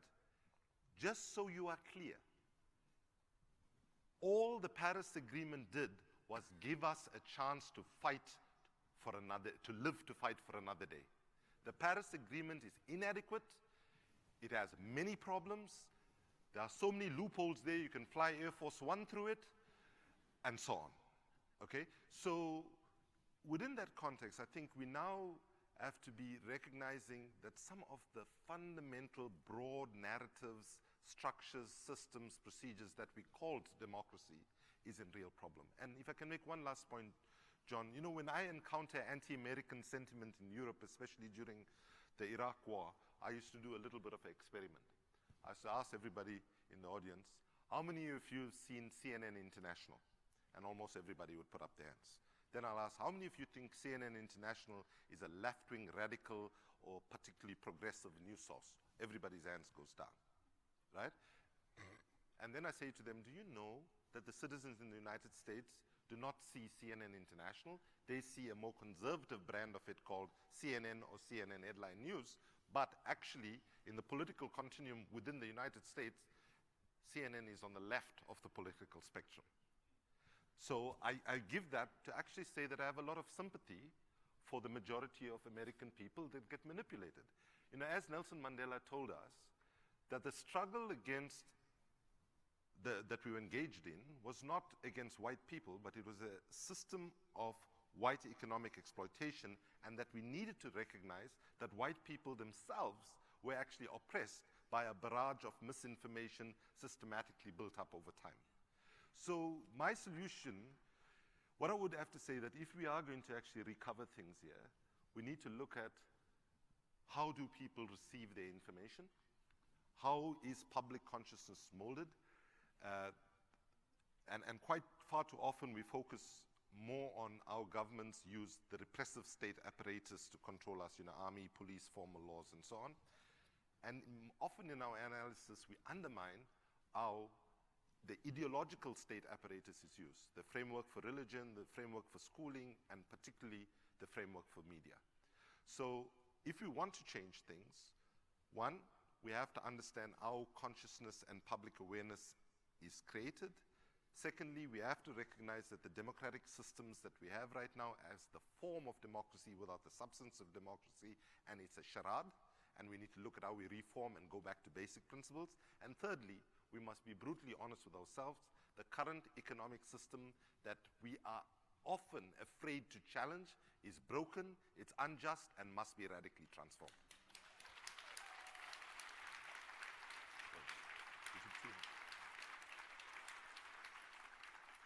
So let me throw a quick response and then throw something back to Professor Sachs. One thing I think I want to be, and this, you're going to have a chance to actually engage over this in the next couple of days, but I think from my perspective it's very important for us to not only understand the problem, but also move toward solutions. And I think there's probably a high degree of consensus on what the problem is, although I think there's some complexity. I think in that complexities there's some possibilities. I don't think it's quite as evenly negative as we might think. So that's one statement. The other, though, is that we're here in California. California has the 6th largest economy in the world if it was independent, larger than Canada. I think Canada is number 11, although it's part of a federal system. So one question is, what can California do in terms of moving toward some solution? And one of the things we heard is that California is actually considering a single-payer universal healthcare system that would include undocumented immigrants. California is also considering universal free education. So the question is, so sort of turning a little bit to solutions, without saying these are complete solutions. Are there things that we can put in place to build on? And I would even say that about the Paris Climate Accord. I'm not an expert in the way you are, Komi, but I think we have to be a little bit careful if that half a loaf is worse than none at all. I think we can build on things. So anyway, any thoughts about what California, maybe New York, a couple other relatively blue states, relatively diverse states, can do to actually, even in this environment, began to actually put things in place to move us to a different place? There's actually a lot of room for maneuver, and California's using a lot of it. If you look at what California has, which you know well, you have the cutting edge of all of the technologies that we need to solve the climate problem. Within this state, solar power alone and Elon Musk combined produce basically a massive decarbonization potential. And California is on a trajectory that it chose before the rest of the country to decarbonize the California economy by 80% by 2050. And even more than that is possible because we know more or less what a technological pathway looks like to do that. And what it looks like is moving to electric vehicles or some equivalent, because there are equivalents, but something like an electric vehicle-based economy and low-carbon energy generation. And the Mojave by itself is a big part of the solution. And very smart grid and an IT-based system that can lead to tremendous energy efficiencies, because we with a smart system that is bringing different parts of the load on and off when the off part when it's not needed, the trajectory to basically get the CO2 emissions down to near zero is all within California's hands. And to California's great credit, it said, we're moving in this direction. Whether the rest of the country is or not, and California has been on that path now for almost 20 years. And it's creating businesses that will go worldwide as competitive in exactly those industries. The hard part about localizing all successes is one thing, just to understand it, and that is the tax conundrum. Because if one state taxes very heavily compared to other states, then you get movement of business across states, and that's why doing things at a federal level from the revenue side is advantageous compared to calling on each state to do it on its own. But it's still not impossible. It is possible because California is so big, so dynamic, so competitive, so much cutting-edge industry, so much renewable energy potential. California can basically say, we're going to stay sane if the rest of the world goes crazy. I want New York to come along with you. We got some good things too, but the problem for states to do it by themselves is only this issue of interstate tax competition, which is why we need a federal tax system, which we're always gutting these days.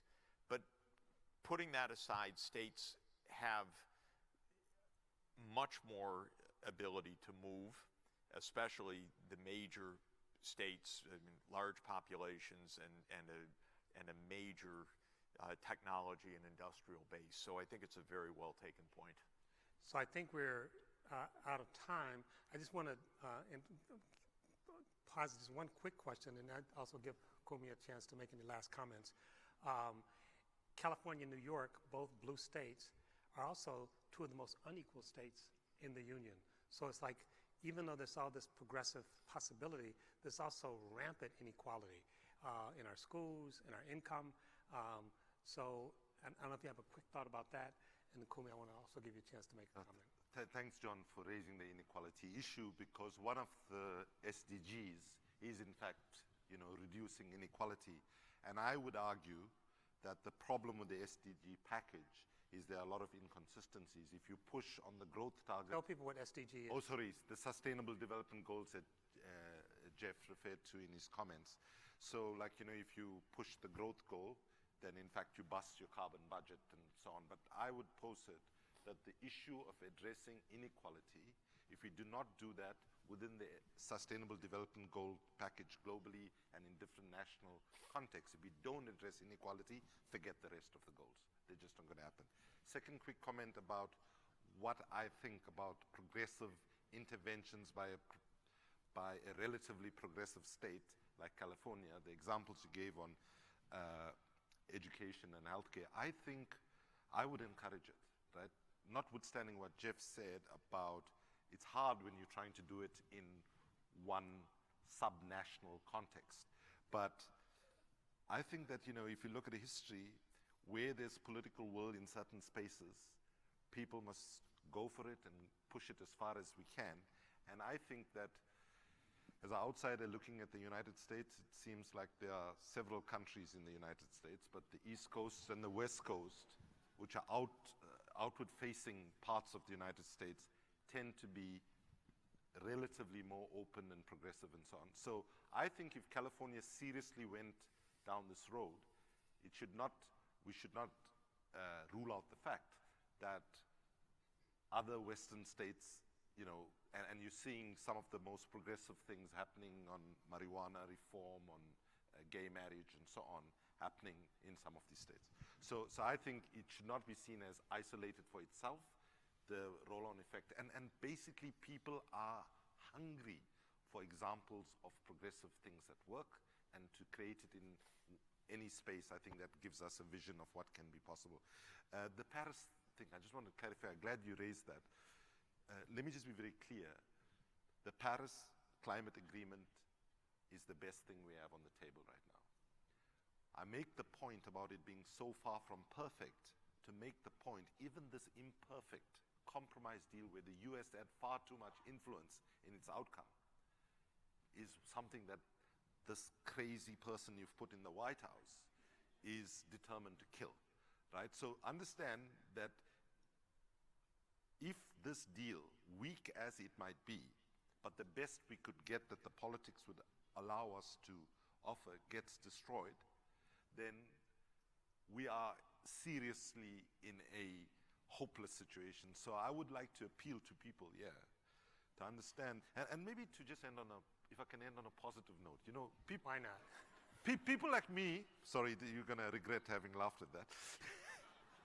People like me love to say things like save the planet, save the environment, save the climate. So let me just leave you with this happy thought.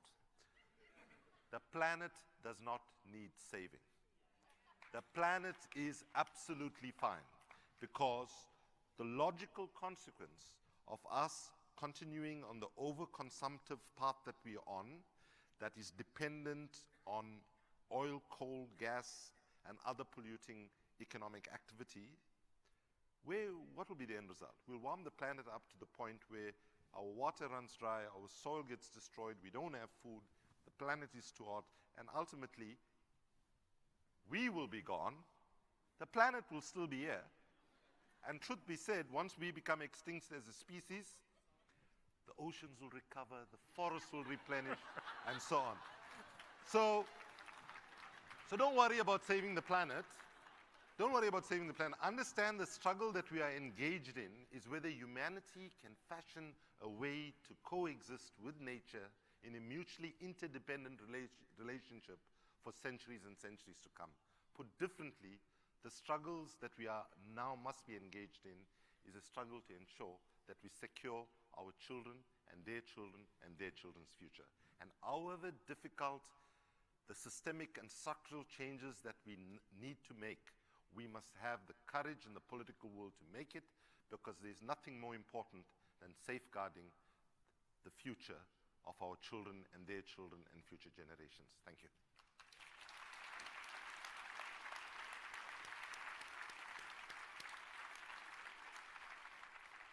So unless I hear otherwise, there was going to be cards, but I don't know if they were handed out. You know what? I hate to say this. We have time for 2 questions. 2 questions. But can there really be questions? I'm sorry? Can there really be questions? Can there be questions? Yes, 2 of them. 2 people can ask a question.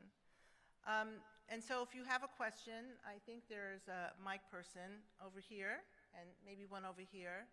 And, but let me say this while you're preparing what you're going to ask, is that Kumi will be back tomorrow, and we will have more opportunity to engage with him, and Jeff will be doing a book signing after this panel is over, so that's the happy note.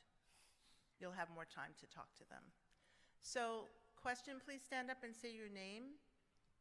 Hi, over here, right in front of you. Okay. My name is Eric Kornacki. I flew in from Denver, and it's a pleasure to be here. Professor Sachs, I studied you quite a deal in college, and never thought I'd have the opportunity to ask you a question, so here we go. You spoke a lot about the Scandinavian countries as a positive example of social democracy, and you mentioned the choices that they make to pay higher taxes, to provide social safety nets, to have a progressive agenda for their people. And the question I have for you, you kind of touched a little bit on it in your in the public discourse here, but here in the US, we're not a homogeneous country. Scandinavian countries, I think, are about 90-95% homogeneous. And so my question to you is, do you see the Scandinavian models holding up in a country with such great diversity? And I would love to hear your thoughts on how we need to make the choice to address race and structural oppression and the history of slavery and racism that capitalism in America was based on before we talk about Scandinavian countries as a positive example that we need to strive to.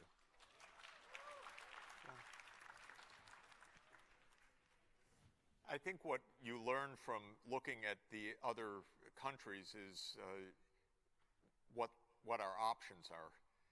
Understanding that they are not the options that we're taking raises all of the questions of our history and our divisions and so on, but not, it doesn't really undermine, in my opinion and experience, it doesn't undermine the lessons that can be gleaned about how we can make our systems work better. The idea that America is unique because of its size or its diversity or its history, therefore it can't learn from these other experiences, to my mind is not correct. We absolutely can and should learn that the reasons why our health care is twice as expensive as anyone else's is because of how we have chosen to organize it, or the reasons why the social mobility in this country is so much less has a lot to do with how we have organized the education and other social systems in this country. These are choices, is the point that I'm making, and that these experiences, these other experiences are real and valid. Canada, I think, provides, as I said, a lot of lessons for the United States as well. It's a big, very diverse country.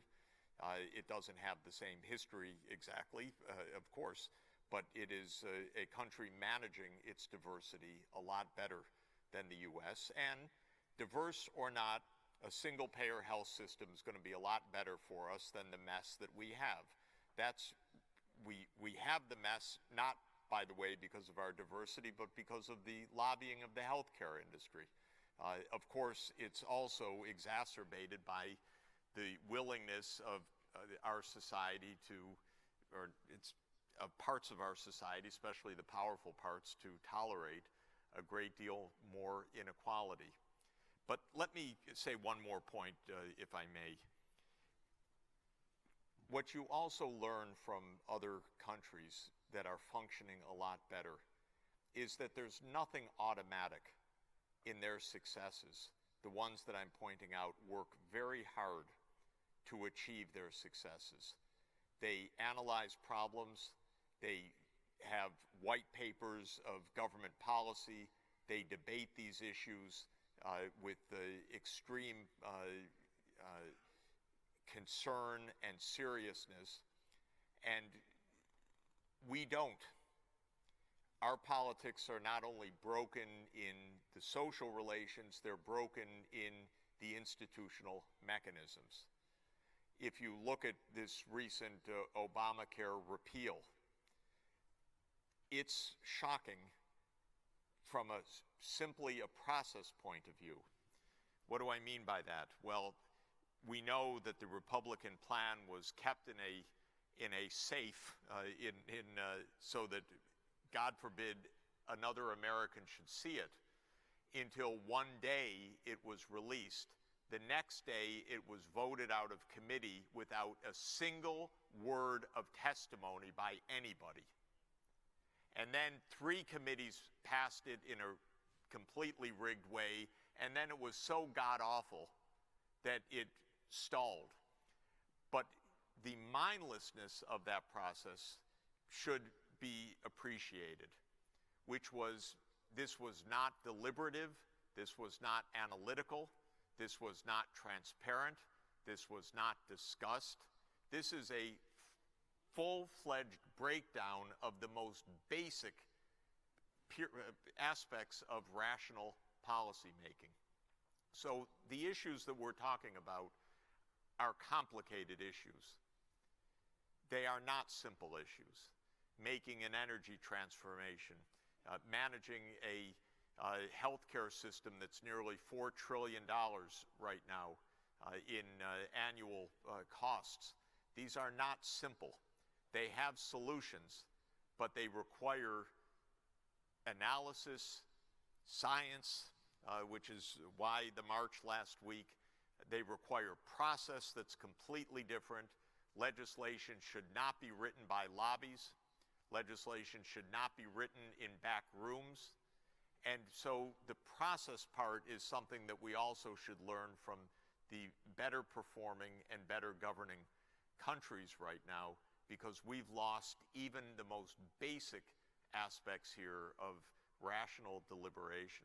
And I think that that's a part of why we're seeing such bad choices. And I will say also that we used to do better. This is not something intrinsic in American failure that our society, because of its bad history in many areas, can't think or can't deliberate or can't plan. That's not true. We have done better in the past, and we're going to have to do better in the future. Thank you. So before we go to the next question, let me just add a couple of things to what Professor Sachs just said. So we're here in California. California has a lot of problems. It hasn't solved the issue of racism. It hasn't solved the issue of how it treated indigenous people or Latinos. But having said that, California, one of the most diverse states in the United States, is also one of the most socially cohesive, which is a little bit counterintuitive. Because if diversity was just a direct drive toward division, California should be extremely divided. Now, those of you who have been here for a while remember that when Pete Wilson was governor, he actually ran a whole campaign against Latinos. And at that point, California was a Republican state, and it ran on division. And a few years later, all the Republicans are gone. And California is more diverse. So even with our troubled histories, there are some things we can learn. And I think that also is a lesson or potentially a response to Wilson's concerns. So we are wired for belonging and othering, but we have to be careful with that because there's no natural other. There is no natural other. And we create them. We create them. The other is a social, and so we can play with that a whole bunch of ways. So Wilson, I've read him, I love his work, but he sort of takes us down, I think, a pessimistic path, which I think our experience tells us we shouldn't be too reliant on. Thank you, John. May we have one question for Kumi, please? One question. First, I have to say how inspiring all of this has been. Thank you so much. But the question, when you were talking about the wonderfulness of what's been done in New York or could continue to be done in New York and in California, I'm from Massachusetts, which also has some wonderful things. But what scares me is what happens to the rest of the country if these three states work on developing their wonderful ideas. Can I take that? So I'll take that even though I'm not from the United States or any of those three states in question, though I've visited all of them.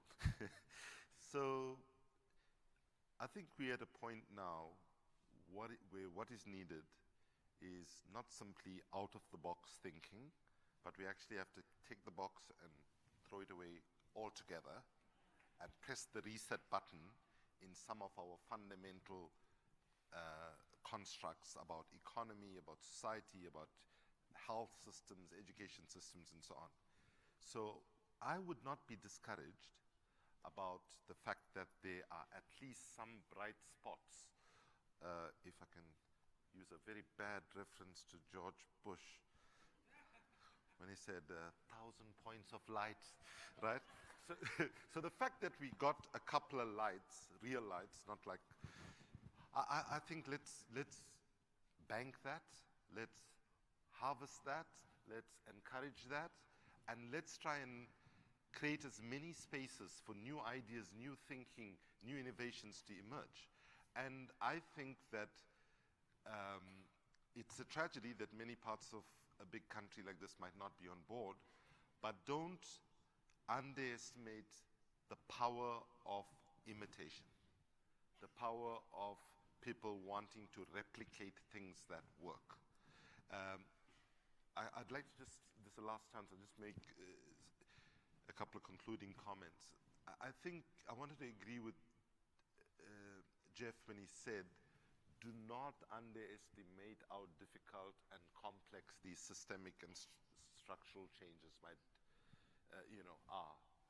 And I maybe didn't use exactly the same words, but I want to say that just because, and that's 100% agreement, but there's an inspiration here from Mandela when Mandela once said, it always seems impossible until it has been done. And I think that the stakes here are very high. We're talking about human survival, not simply about whether we can, be okay-ish and so on, but we're talking here fundamentally about whether humanity as a species can succeed. And then I want to go back to quickly to conclude on this question of interrogating the quality of democracy that you have. Jeff mentioned Citizens United, which contaminates the political process more in terms of money. But I want to raise one issue that I don't find too many, even progressive Americans raising, and that is, often we get told in the United States we have a two-party system. Actually, from an outside perspective, I think you have a 1.5-party system. What I mean by that is, nobody can tell me or anybody else that the rich diversity of American society can be captured by two parties, right, that largely have a very high level of overlap on very many policy areas and in the way they have functioned historically.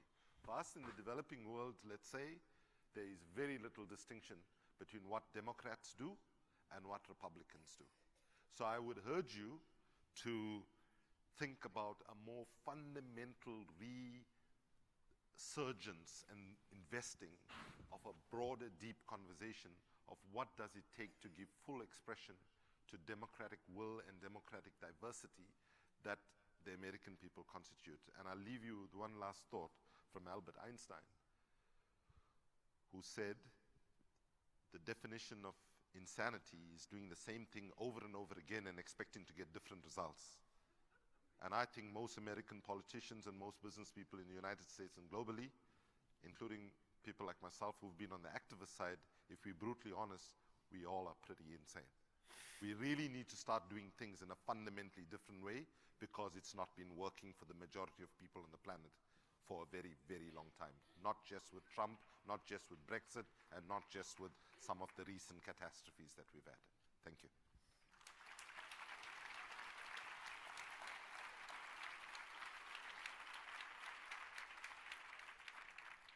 So I'm really, really happy to tell you that tomorrow we will be hearing more from Kumi and from John. So we're not through with you yet.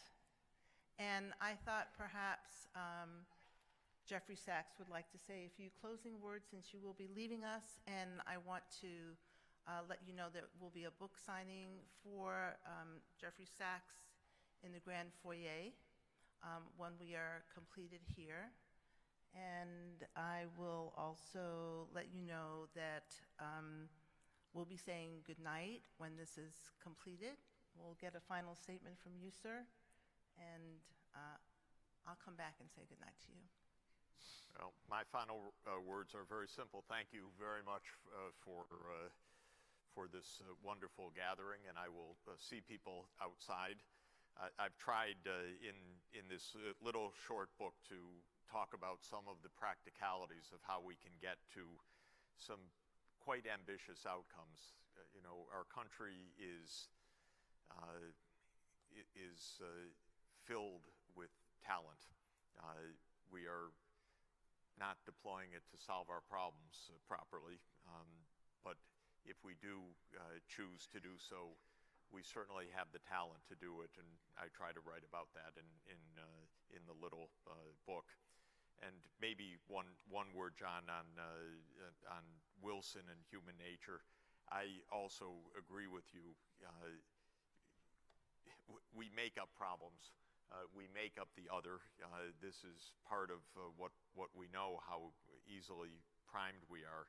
I think the conclusion about that is is one about alertness and mindfulness, to be mindful of our capacity to fall into that trap. And I think that that's the real lesson, not that we are condemned. We're not condemned. We are faced with choices, and we have to understand ourselves and why we make bad choices so often and why we're vulnerable to that. And I think that that's the real lesson that also Ed Wilson is trying to impart, because he's also a man of great optimism, actually. Thank you. So thank you very much for having me. Thank you.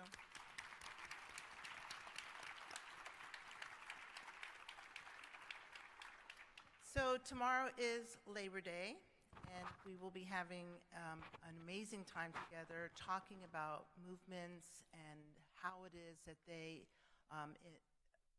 affect the work that we do in the world. And I would like to again thank you, gentlemen, for all of the wisdom and the knowledge that you bring to us. And I wish you all a really good night. Have good dreams. Come back with good questions. Bring your full selves, and we will continue on.